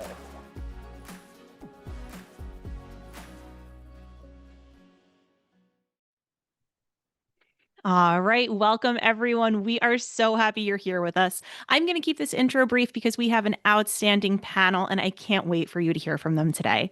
I'm Jamie Becerra, Senior Editor at Travel Weekly, and I'm joined in hosting today by Emma Weissman, Editor-in-Chief of Agent at Home and Executive Editor of Travel Age West, my colleague and most importantly, my friend. Together, we host the Trade Secrets podcast, and this season we're focused solely on technology created for travel advisors with the Trade Secrets Tech Summit. We invite different providers on the podcast to talk about what they offer, because technology is so important. The right tech stack can make all the difference for an advisor's workflow. But this is a relationship industry. It's about relationships with your peers, with your supplier partners, and most importantly, with your clients. So how can you effectively leverage technology, but still keep that all-important personal touch, especially in a world where AI is seemingly everywhere? So that is what we're here to explore today, and we have a fantastic panel to take you through it. We do hope to have time for Q&A at the end, but you can also reach out to any of us. We love hearing from advisors. So Emma, I'm going to kick it to you to introduce our panelists. Thank you so much, Jamie, for the warm welcome. And hello, everyone. We are so happy to be here. I want to do this next part quickly so we can really dig into the nuts and bolts of this. But I would love to introduce our panelists for today. And I want to establish, I know we have two Davids on the line, and we are going to identify them by their company name. So we have Turn David and we have Travify David. And of course, the wonderful Jenn Lee. So what I'd like from you all, and we're going to start with Jenn, then we're going to go to Travify David, then we're going to go to Turn David, is who you are, what you do, and then our version of an icebreaker, which is why do you think technology is critical for travel advisors? So Jenn, take it away.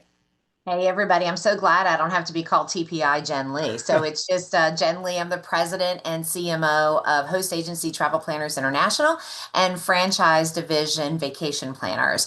And I would say the reason why technology is so important is because the consumer is looking for that real experience with a real human being who's listening to them, has that empathy, understands what the needs are, thinking behind the scenes. And quite frankly, technology gives you that opportunity to have the time to have that proactive approach with your clients. And then the technology is there to really streamline and support that natural approach. And we've got so much to talk about. I can't wait to see how everybody's business starts to explode because of this panel. So excited. Beautiful, beautiful. Okay, Travify David, you are up.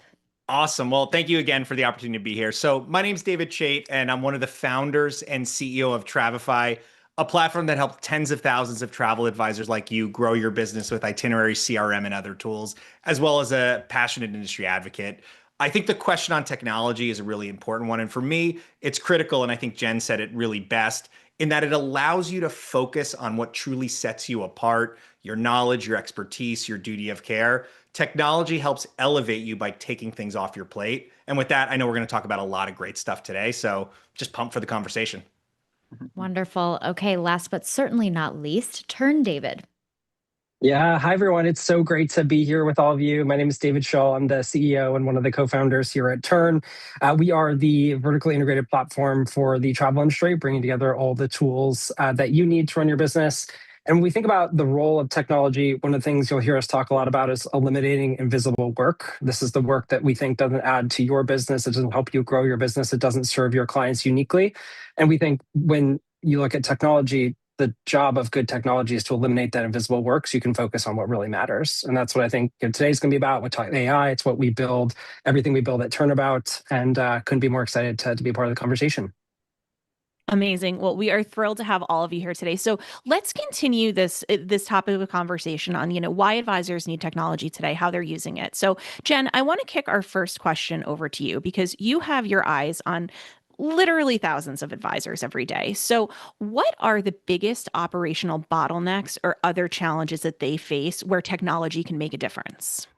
So what's happened in the past is the operational bottleneck just used to be that's the way you have to get your business done.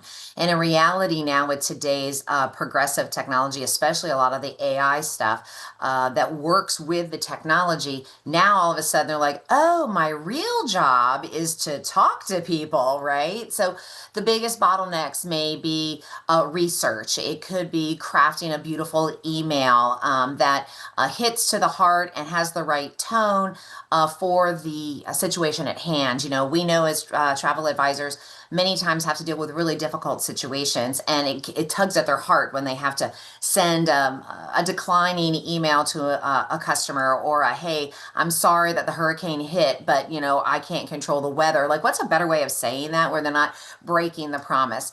It's also all that stuff that they're doing. They used to have to do personally, the follow-ups, the email automations, the workflows.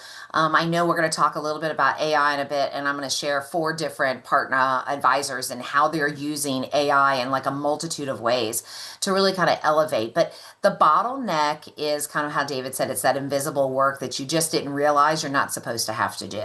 So it gets us back to the human spirit.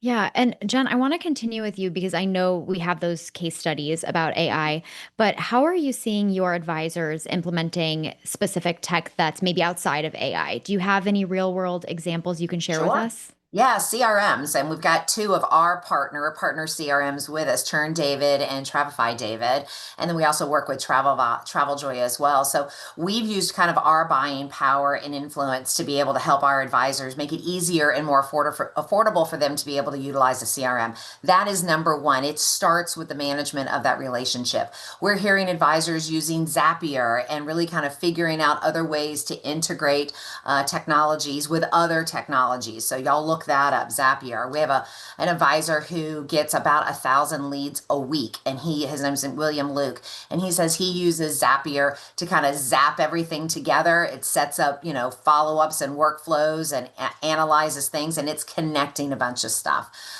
Simple things, guys. I'm using a camera right now, and I'm going to do it real quick. Boop. Boop.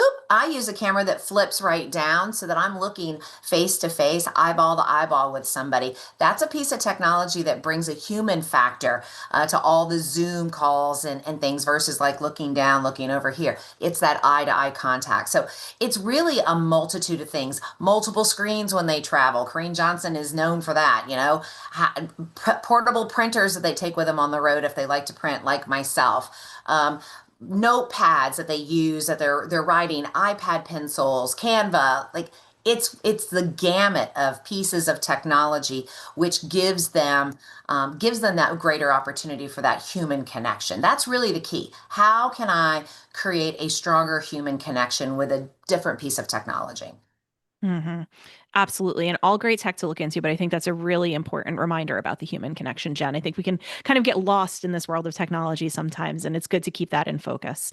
Yeah. So now I want to kick this over to the Davids. So Travify David, you started the company over a decade ago, and Turn David, you're a more recent entry into the agency technology space. So for both of you, what was the specific moment of frustration or, the gap in the market that made you say advisors deserve a better tool for this? And how has your vision evolved over time?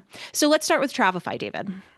Yeah, no, a fantastic question. And for us, really the aha moment, and for me, where the passion comes from is who you all are that are on here. Kind of taking a step back, and this is getting a little personal on things, which is, to me, small businesses mean everything. I grew up in a household where my father, my grandfather were Main Street small business owners. It was an electronics store, and then it was a video store, among other things. I then, before starting Travify, worked in the Obama administration where I was senior policy advisor at the U.S. Small Business Administration.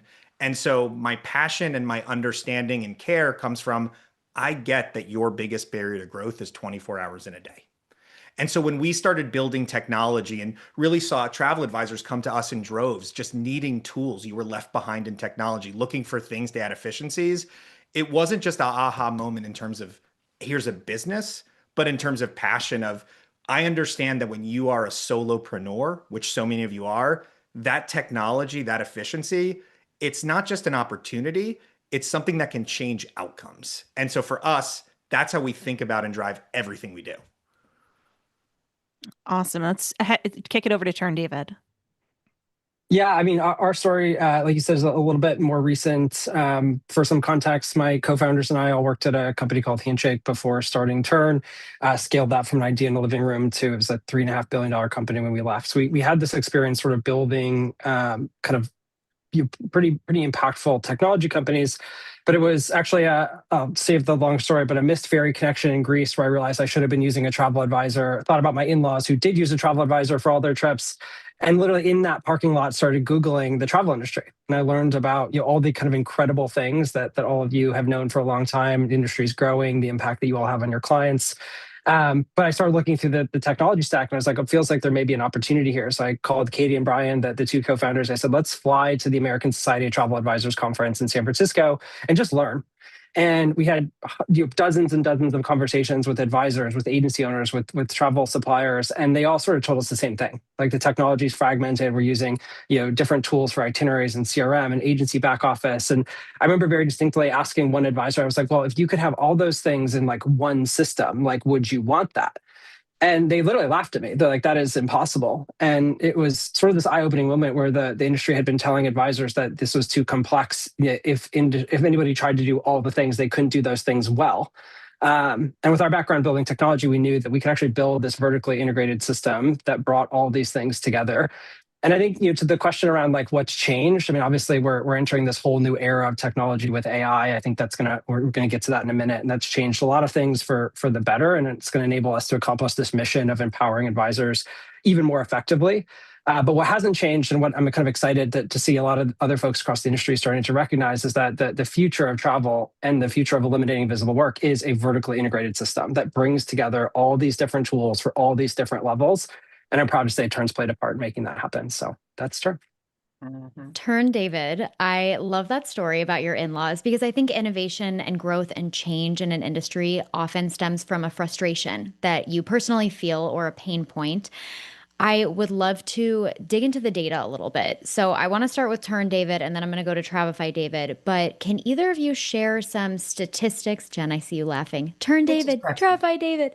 Can either of you share any statistics or specific cases on how you measure success with your products? Yeah. I mean, there's so many different metrics and things that we look at. I mean, like down to the feature adoption, like it's kind of fun. We just announced folders for our library for all the different items that we have. And our engineers literally have a dashboard where they're like, literally in less than 3 hours, we had over 1,000 folders created. Like, I mean, it was amazing, right? To see like how you start to give advisors just, fairly basic organization tools and they just like leap for them. But I think there's some of the stories. I was literally scrolling through social before this. I saw Dana Braun, who focuses on groups and destination wedding, posting. She literally just canceled $1,400 worth of annual subscriptions because she was able to move them all to Turn. And like you hear stories like that, and it's like, to David's point around like small businesses, like that is real money that they can reinvest in education, that they can reinvest in their business. And so those are the types of things that like we get really excited about. There's tons of vanity metrics we could look at, like how many hours have we saved with AI and tooling, but like ultimately at the end of the day, it's stories like Dana's, it's stories like Walter's, who went from selling $400,000 in travel, and he's going to, I think, break 5 million this year. And he'll tell you, like, I could never have done that without Turn. Like, I never could have managed the group volume that we're taking on without Turn. Those are the stories that get us up in the morning. Those are the stories that like make us work so hard. And it's the stories that like make us fall in love with this industry. Yeah. Anecdotes really have such a way of kind of sharing and translating that success. Travify, David, do you have anything to add to that in terms of metrics that you use to measure success? Yeah, I think it's in a very similar vein where, I could walk you through the hundreds of dashboards that we have in the same way, like any business, we're looking at the macro, we're looking at, again, what is being utilized, how is that being leveraged? We're looking at the broad stuff, which again, we take pride. And I'm still on a high from the announcement, about 35 minutes ago that we're, again, now the #1 most used CRM this year, in addition to being itinerary builder. But I absolutely agree with David. Sorry. That it's the micro. It's those individuals where you're adding value. And sort of going back to that, the things that we look for that get my juices flowing is this feature being used by X or Y%, but the ones that are unlocking real value for people. So as an example, I know when we talk about AI, I'm going to talk a little bit about some of the stuff we're doing. I know we all have things there, but for example, our smart import tool, which was a tool that we created that basically said, hey, we've got hundreds of integrations into your partners, but there's a long tail. And so we're going to help you really automate those processes. In the first 2 months, looking at what it was taking with manual creation, it was almost 20,000 hours saved.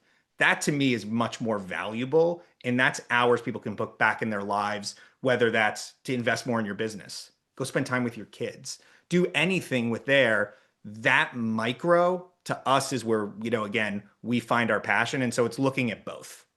Mm-hmm. Can I pipe in on this one? I know you didn't ask for Jenn Lee TPI or TPI Jenn Lee, but can you tell why I partnered with these two fellows? Because they're both so passionate and really, really smart. To me, I'm looking at it like this. Where the most success, our measure of success is until every consumer is attached to a travel advisor for the vacation planning experience, we have work to do. So every time I hear an advisor say, I got a new customer, or I won over a customer from an OTA, sorry OTAs, but I just don't think you need to be around. We'll all take care of business for you.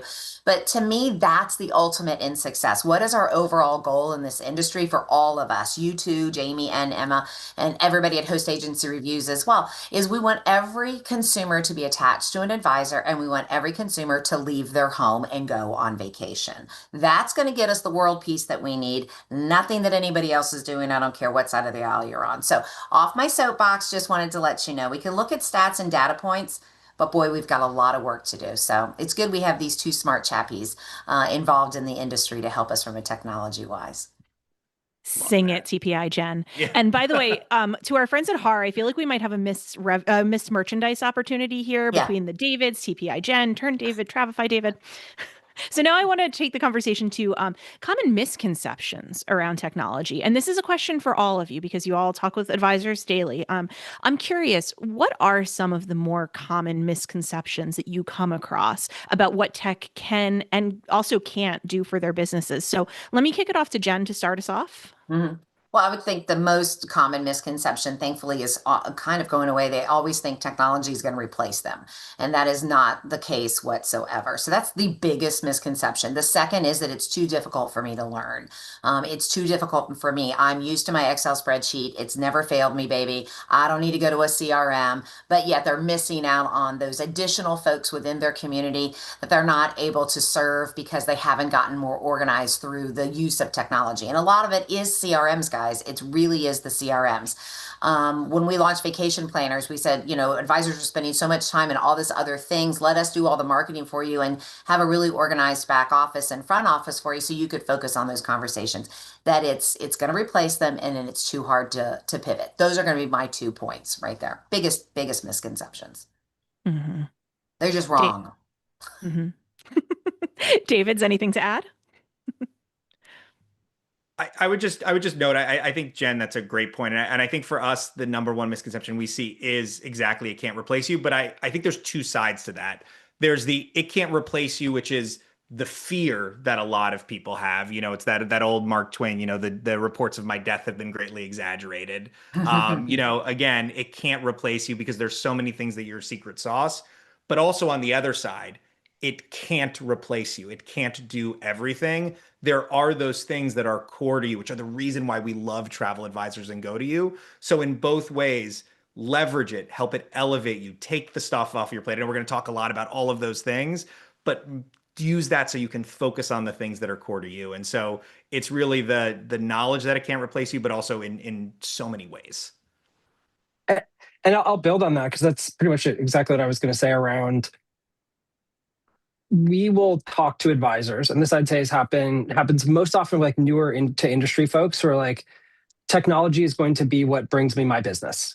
I will sign up for a host agency that has, puts my name on their website and will funnel me leads, or I can send an email marketing to this list I found on the internet or whatever it may be. And like, that's how I will grow my business. And at the end of the day, the reason that technology is not going to replace you is because this is a relationship driven industry. You have a relationship with somebody. The magic is made when a human goes out of their way to create a vacation experience for another human that they never would have thought to do on their own. Mm-hmm. And that then drives word of mouth. That drives people being like, oh, you have to work with my travel advisor. You're not going to find that unless you're the very, very small number of people who can like figure out how to do that at scale with social media and become an influencer.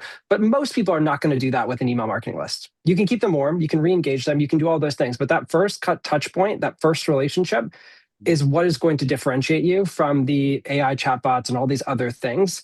And so I think that a lot of times it's like a headline like technology will not replace you. And it's because technology is not going to replace human relationships. And as long as that's true, then you have value, but don't look to technology to try and solve that problem for you, right? And so I think that's the biggest misconception. The other one that's maybe much less philosophical is that technology is static. That's the other misconception, right? Oh, I looked at that years ago. I looked at that even 12 months ago. I think more than ever in this industry, technology is changing monthly.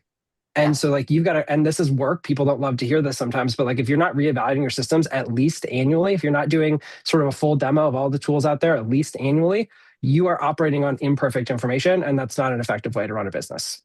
Heck, with the two of you, it's like you better be checking weekly, for heaven's sake. So both of you guys are like, it is. It's really fast. And the technology, the time you put in to learn and get over your fear and whatever that misconception is, the time that you put in ahead of time gives you more time to have clarity of thought where you're going to pick up the phone and call somebody. You're going to get a true referral, which is who's somebody who already has a relationship with my next best customer.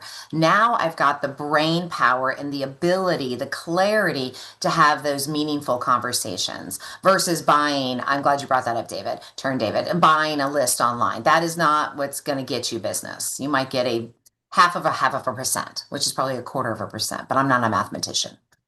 Yeah, it's so interesting what David said about relationships. I heard this at a conference and it stuck with me that AI cannot call the front desk of a hotel and tell them that you're God. Mm-hmm. They cannot VIP you. Mm-hmm. But a human can because of those relationships. And another point you made, David, about tech not being static. I mean, we're going to get into AI. Now's the AI segment of this conversation. And I mean, AI is in its infancy, right? Like it is the worst it's ever going to be right now. Worse than it's going to be tomorrow or next week or next year. And I know that everyone is tired of talking about AI. A and I are like the most popular letters of the English language right now. But I really hope in this next section, we can really cut through the hype and find some realistic and practical ways that advisors can use AI. So Jenn, I know that you've been polling your advisors. Can you share some concrete examples about how they are using it well? Like I said before, it was really exciting to see the comments because I'm seeing the growth of our advisors as they're getting more and more comfortable and sharing amongst each other in their community how to use AI. I'm going to quote some people, okay? So good friend of all of ours that it's on this webinar right now, Corinne Johnson, who's the owner of Travel Biz Boss, blew my mind away when she showed us Gamma. We were actually at the Turn conference and how Gamma allows her to put together a super highly personalized port guide or things to do. And what's cool about it is she just basically says, hey, listen, this is a family of 4. Mom does this for a living and really likes pedicures. Son, Tyler, is 16 years old and is really into you give as much detail. And then all of a sudden, all those recommendations have Tyler's name in it, has Mom's name in it, has the other kid's name in it. Hey, Tyler would probably really love to see this. And then she can personalize it more from there. But she's like, if you know how to prompt, then all of a sudden you don't need to worry about all of that. It's just taking the time to do that. So I love that from Travel Biz Boss Corinne Johnson. Dawn Mikowski, another one of our advisors, she had like a whole list. She has like 5 or 6 and they're all used for something different. But one of the things she talks about is she utilizes it to help understand the algorithms of Facebook and when to post. So she's really diving deep into that. A lot of people are checking their spelling. You know what? Public school systems just weren't as good as it used to be. I'm sorry. I don't know where the heck to put a comma either. So it's like giving clarity with their writing so they come across as a professional, because that's what the industry needs, is people who take this profession professionally. Michelle Cartwright, who has a team of advisors, she said she just threw in all her sales reports, took the specific information out and replaced it with a number, but all the sale, and it analyzed all the sales reports for her entire team, and then it started asking her questions. I think she used ChatGPT. Started asking her questions. Do you want to know more about this? Maybe you should dive more into that. So now she's got a business consultant via AI. I thought that was brilliant. And then one of our vacation planners owners, because we do their marketing for them, she's using Perplexity, Claude, and Chat, and she calls it, oh my God, I forgot to write it down, but it was like her main men in her life are those three guys. But road trip suggestions, things that just add a little bit more. When you go to a Michelin star restaurant, they're not just throwing a steak on the plate with mashed potatoes and maybe some chives, right? It is meticulously detailed with tweezers on top. And every time you look at that beautiful piece of plate, you're saying to yourself, somebody really cared. Well, utilizing the different AI programs out there is kind of like you have elevated yourself into a Michelin star chef restaurant mentality for your clients. And people do not forget that. As a matter of fact, they feel comforted by it. So those were some of the very specific, and of course, Canva and Claude, and throwing things into multiple ones and constantly regurgitating that information so that it sounds like you, but also doesn't sound like it's an AI prompt as well. Because we're already sick of that. You can already tell when someone's used AI. It's like too pithy. It's too cutesy. It's too much. So you've still got to maybe miss a comma from here and there, maybe. I hope that helps some people out there. Yeah. Those are some great examples. I really appreciate that. And I love how creative advisors are too with these tools, because these aren't necessarily tools that do, one thing or two things. They're tools that can do so much. And I love the creativity that we're hearing about how those different features are being utilized. And, it's funny that you're mentioning spelling and commas, because I am literally paid to write things and I use AI to check my work sometimes. Yeah. So nothing wrong with that. No, it's great. It's so helpful. It's just, it augments us as humans. And that's what's wonderful about it. So now I would like to ask Travefy David and Turn David, how you all are using AI in each of your platforms, and also how you're thinking about it for the future. I'm curious what it does for advisors today, what it might do in the future. And also, if we're journalists, we love statistics. If you can offer anything that kind of illustrates its efficacy, we would love that. So maybe I'll kick it off with Turn David. Yeah, so I'll maybe share kind of three things. Like one, I'll try and share some mental models. To the point that Emma was mentioning at the kind of intro to the AI section, like this is moving so fast. Like I'll talk to you about like what we're doing with AI and sort of our vision for it, but it'll be out of date in an hour probably anyway. Right. But one of the things that I'm reading this book on sort of AI and this transformation, they had this really helpful kind of mental model, which is actually comparing AI to the invent of the shipping container. And I thought that this was actually kind of interesting, in that like the shipping container, you look at it, you're like, oh, wow, that's cool. You can put stuff in it. We can move it around the world easily. But like in order to actually accomplish this sort of like global trade that we have today, it wasn't just the shipping container. The ships had to be reinvented. The ports had to be reinvented. They had to have deeper ports. We had to figure out how do we get the things off the port. We had to get the trains so that they could all do this. There's this whole system that was built up around this invent of the shipping container that actually enables our global commerce today. And if you think about where we're at with AI, a lot of what we're going to be talking about today, I think we're still talking about it. It's like, okay, we have this box. Like, what do we do with the box? And a lot of what we're thinking about, getting into the actual question of, is, okay, how do we build systems around this new technology that enables a new era of efficiency for the travel industry? And so, like, what does that look like today? I'd still say that Turn is largely in the box era, although we'll talk about certain things that we'll be announcing literally Tuesday of next week. But the kind of box era version 1.0, how do we make travel advisors more helpful? The AI import tool, being able to bring that content in, you'll see that get a major overhaul. This saves something like 30,000 hours of import time, right, of like manual data entry. So that's been really neat to see. We have destination guides. So Jenn was mentioning Korean Johnson, like she'll actually train people on using Turn's AI destination guide. So instead of using some off-the-shelf content that tells me, as somebody who does not like museums, about all the museums in a destination, Instead, they enter in the details about that client and they get a custom tailored destination guide for that client. Same thing with packing lists, right? It actually looks at the details of the trip and says, hey, based on what they're doing, here's what you should pack. So there's content like that has been used tens of thousands of times. Advisors love it. That's really exciting. And then I won't spend too much time because I'm already on a long monologue talking about shipping containers. But you look towards the future, we have really big ambitions for the role that AI will play. And literally on Tuesday of next week, we're doing our Vision 2030 webinar. We'll be going through in detail everything that we see coming over the next 5 years and that we're building over the next 5 years. So plug for that if you want to learn more, but I'll take a breath. Awesome. Well, we look forward to those announcements. Travify, David, what can you share about how you're using AI and where you see it going in the future? Yeah, absolutely. And I think, again, a great way to start is before even getting into the ways that we're, empowering advisors with AI today is what's that framework and how do you think of it? And the way we look at AI today is, if you think about your toolkit, it's not the solution itself, but it's that screwdriver. It's that tool that can help enable you and that we want to position it in ways that, again, take those low leverage, low impact in things that are core to you off your plate. And so, the way we think about it first is the question of understanding what does generative AI as it is today, really excel at? It's going to be at content creation, automations on repetitive tasks, decision-making in other areas. The second and most critical thing is the core question for all advisors. What are the things that you do today that are tedious, repetitive, and slow?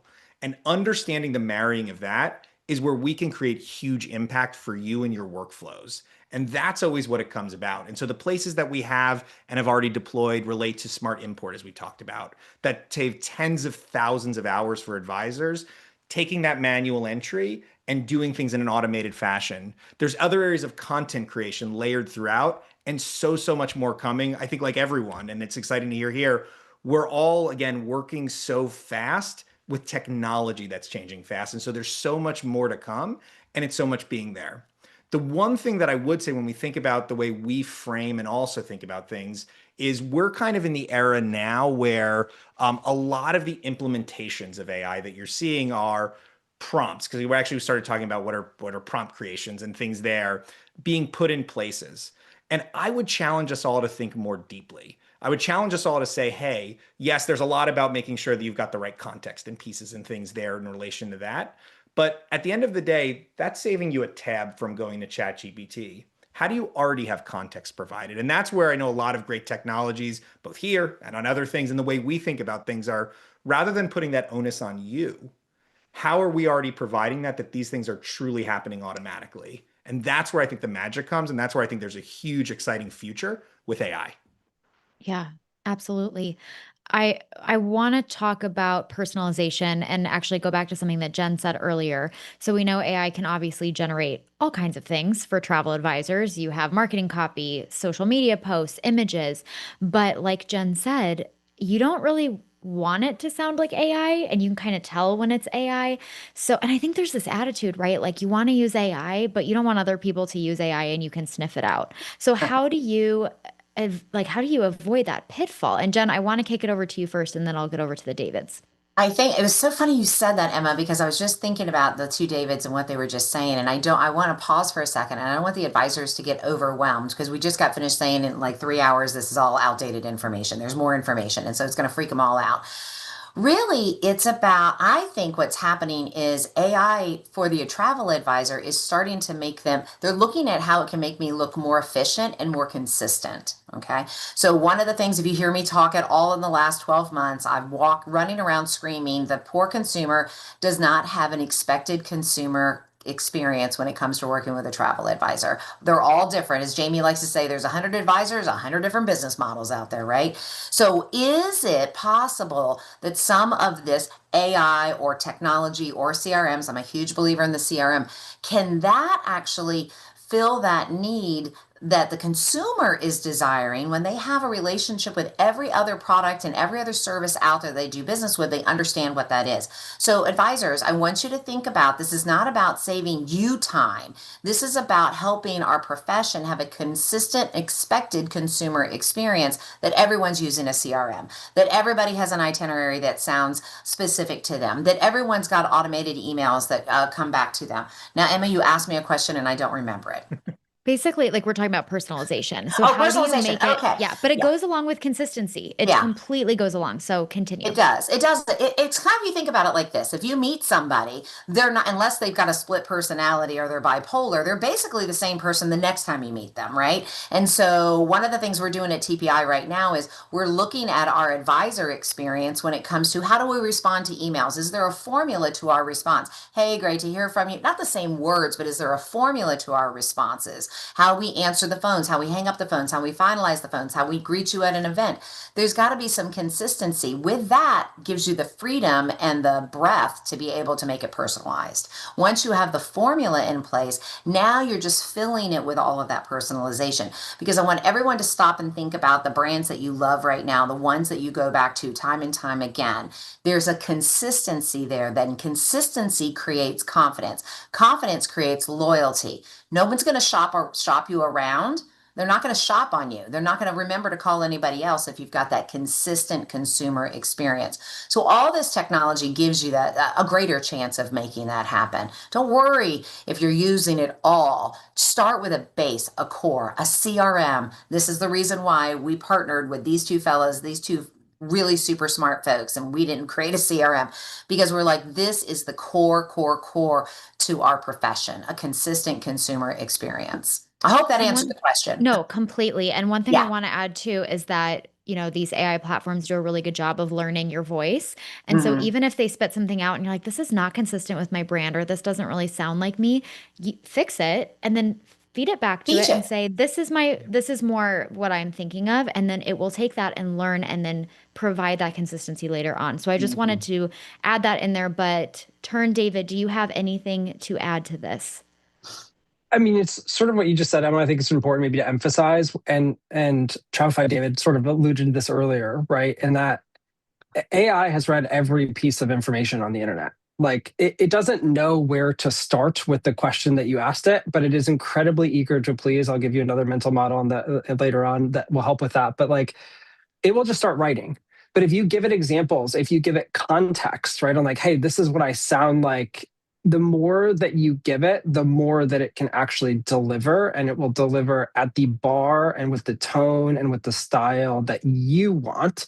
And there's memory in lots of ways that you can save that. But just start with like, how do I give this a little bit more context on what I want it to sound like? And you'll find that it is 100% capable of not sounding like the AI slop, as we've come to call it, that is, you know, so prevalent these days.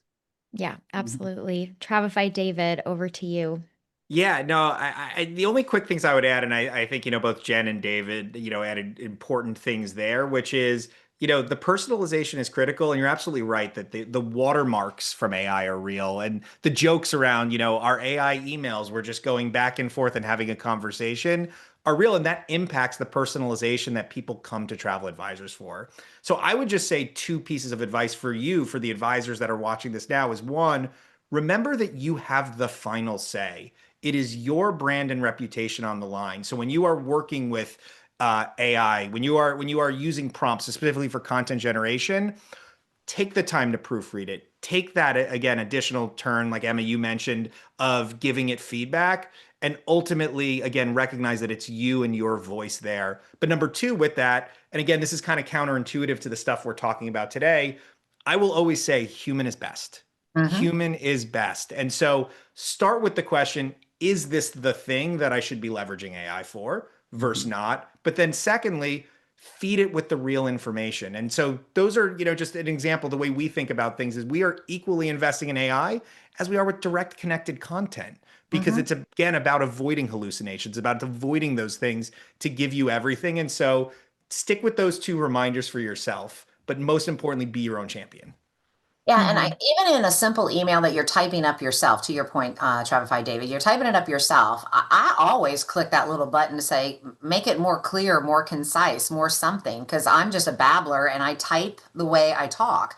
But if I don't have a "you go girl" in there from time to time, or "you rock star," they're gonna think, who is this person? It's not Jen Lee. It's not a Jen Lee email, I can tell you that right now. So it's important that you do that. So just use the little things. Sometimes it's just the little things. It just cleans things up. It doesn't have to change you. It's just enhancing you. It's that little extra rock salt.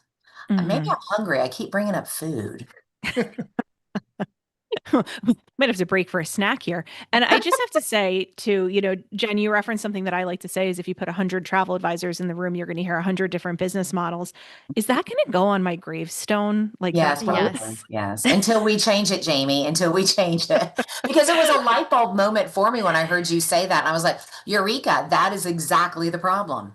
Well, there we go. Look at that. We thought it was a positive when you were saying it, and you were saying it in like, good news, everyone can be different. And I was like, bad news, the consumer doesn't like that. We got to fix it. But how do we still keep it personalized? I also, David, now I'm never going to know their last names anymore, but David and I talked about a couple of years back was my bulls, owls, lambs, and tigers with those 4 personality traits, the motivators that help people say yes. And I know I've talked about it ad nauseum on Host Agency Reviews and also with Jamie and Emma, but how cool would it be if we were able to put that in there to say, this is a bull, I need to send an email to the wife who is a bull and the husband who's an owl, and this is the largest expense they've ever had with a vacation, and this is what's important to them. Help me craft that email. How can we now really, again, a robot or an AI person doesn't know their personality and their motivational ticks. You do, but you have to feed it so that it can help you and enhance it. And David, you're working on that for me, right? You and I talked about that a couple of years ago. It's in the works, Jen. Yep, don't worry about it. All right. Look at that. We're getting business done here too. Okay, so I want to bring up something that we've all addressed at some point here is, we're talking about, Emma, you said you fix what AI might give you if it doesn't sound like you. Feed it back into it. It'll learn. Travify, David, you said you have the final say. Proofread things that come out of AI.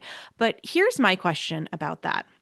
If advisors are taking this time to proofread, as they should, you really should, you have to look at everything that AI spits out, but you're taking the time to proofread it, you're looking at what it spits out, you're editing it to make it sound more like you.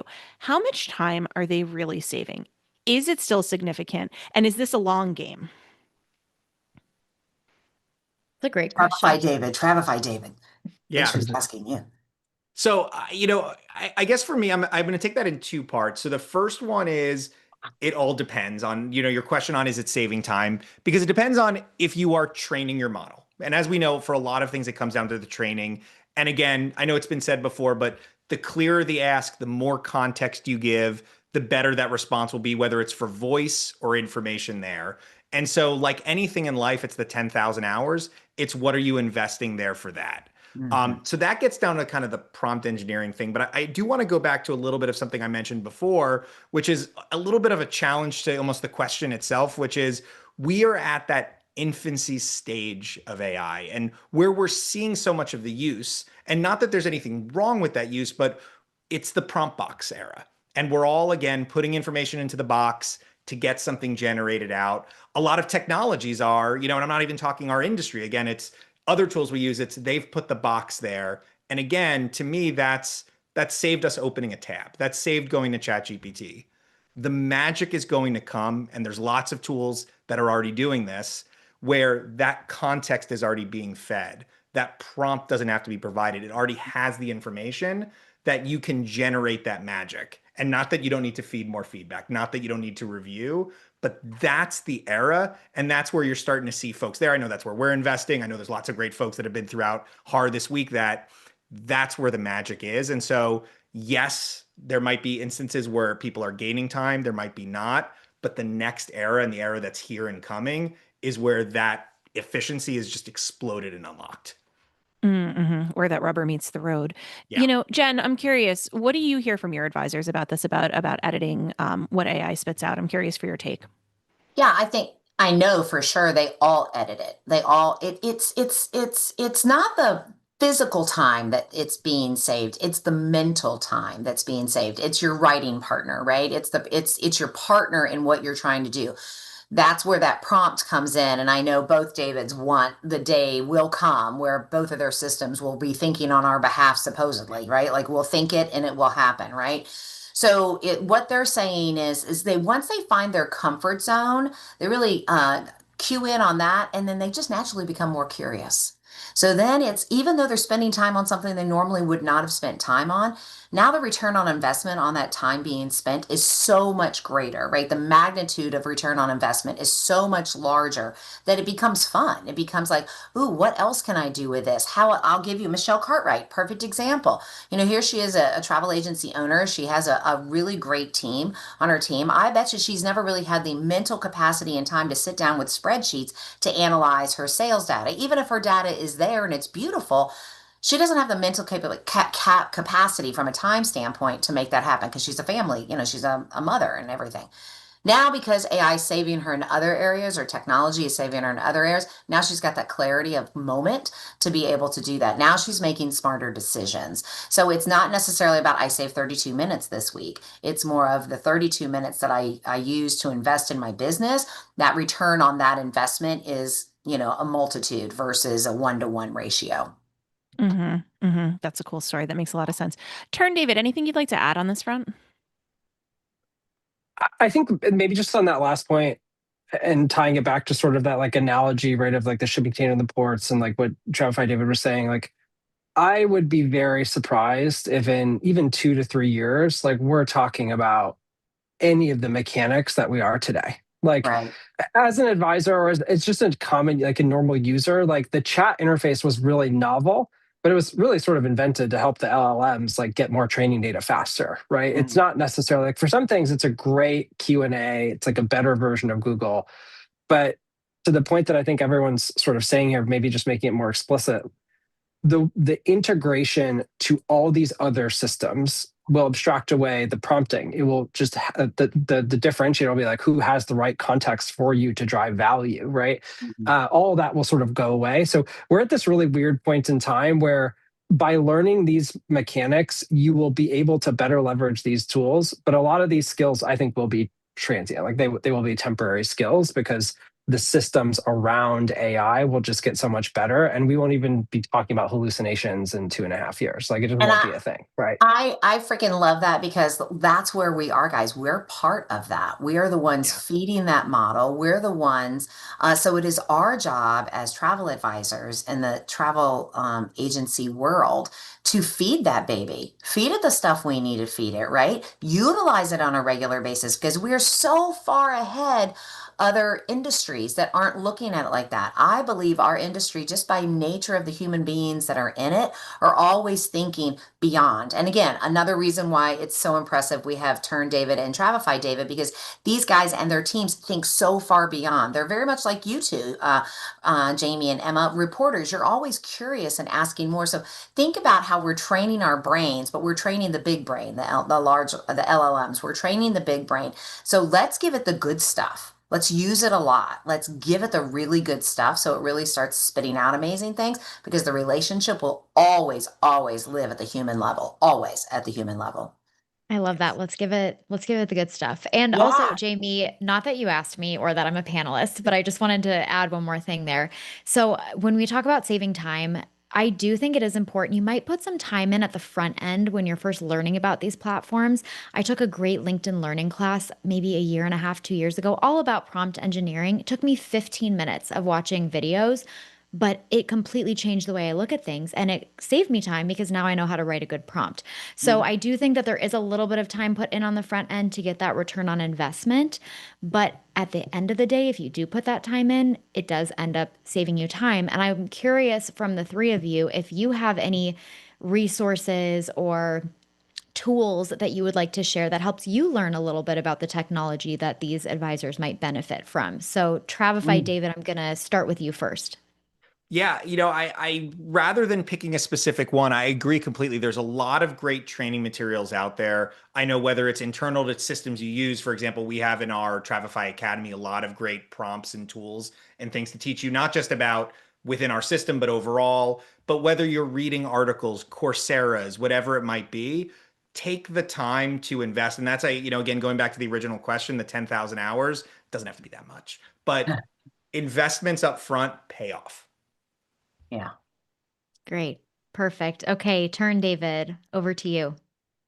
So just very quickly, I'll try and do three quick resources. One, a quick mental model. The one that I've found most helpful for sort of like mastering the prompt is just think about AI like your intern. This sort of ties in the last question as well.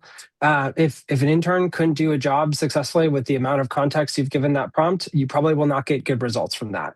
Just like an intern, like if you expect an intern to show up on day one and just know and deliver perfect work that you're not going to edit before they ship it out to your clients, like you trust your interns a lot more than I do, right? But like if you think about AI that way, it will get better. In terms of learning just generally like how AI works and sort of like the structures that it will impact, the book Reshuffle is what I was alluding to earlier by Sangeet Paul Chowdhury has been fantastic. I've been very skeptical about books in the AI era because things are changing so fast, but that one has been much more focused on systems thinking. And then to the point that we mentioned earlier, like we're doing a lot of kind of webinars on sort of like in the travel industry specifically where we think AI is going to be going. All right, Jenn, you're up. I learn from our advisors and our advisors learn from one another. Get in a room with other advisors. If you're a part of a community of any sort, say, hey, listen, I really want to find a product that does A, B, and C. And trust me, someone who knows how to do it's going to be picking up the phone and calling you. I would also say Perplexity is a great AI sales trainer. And I remember when I first started using Perplexity, I would put in like some generic information, like where's there a great place to go scuba diving in Italy? Perplexity came back and said, well, what level of a scuba diver are you? Are you a beginner, an intermediate, or an advanced scuba diver? And I thought, I don't even know if there is scuba diving in Italy, by the way, I'm making it up. But it asked the question back and I said, this is the best sales trainer ever because that's a qualifier, right? So sometimes utilizing this and then reading not just the answer, but the questions that they ask at the end. Would you like me to make this more polished for you? Would like it?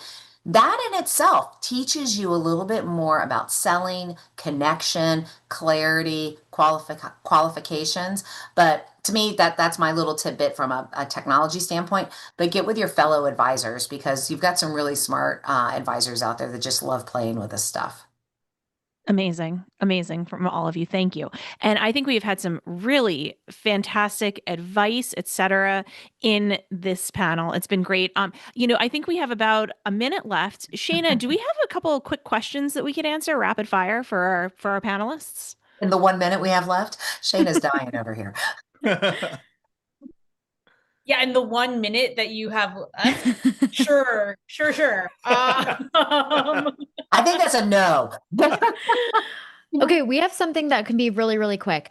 Okay, one takeaway. Just one takeaway you want people to leave with. Make it really, really brief. Travify David. Go, and then we'll go turn David, and then Jenn. It's all about you, whether it's, again, being your champion for what the content you put out there, being a champion for your tech decisions, your stack, your thing. It's all personal. It's all you. Amazing. Okay, turn David. Be curious. This is like your friend. You don't have to be afraid of it. Just try things. You're not going to break it. Love it. TPI Jenn. TPI Jenn, definitely know your role in the life of your clients. Your role is to get them out of the house and meeting other people and giving them the confidence to be able to do the things that other people have told them they would not be able to do.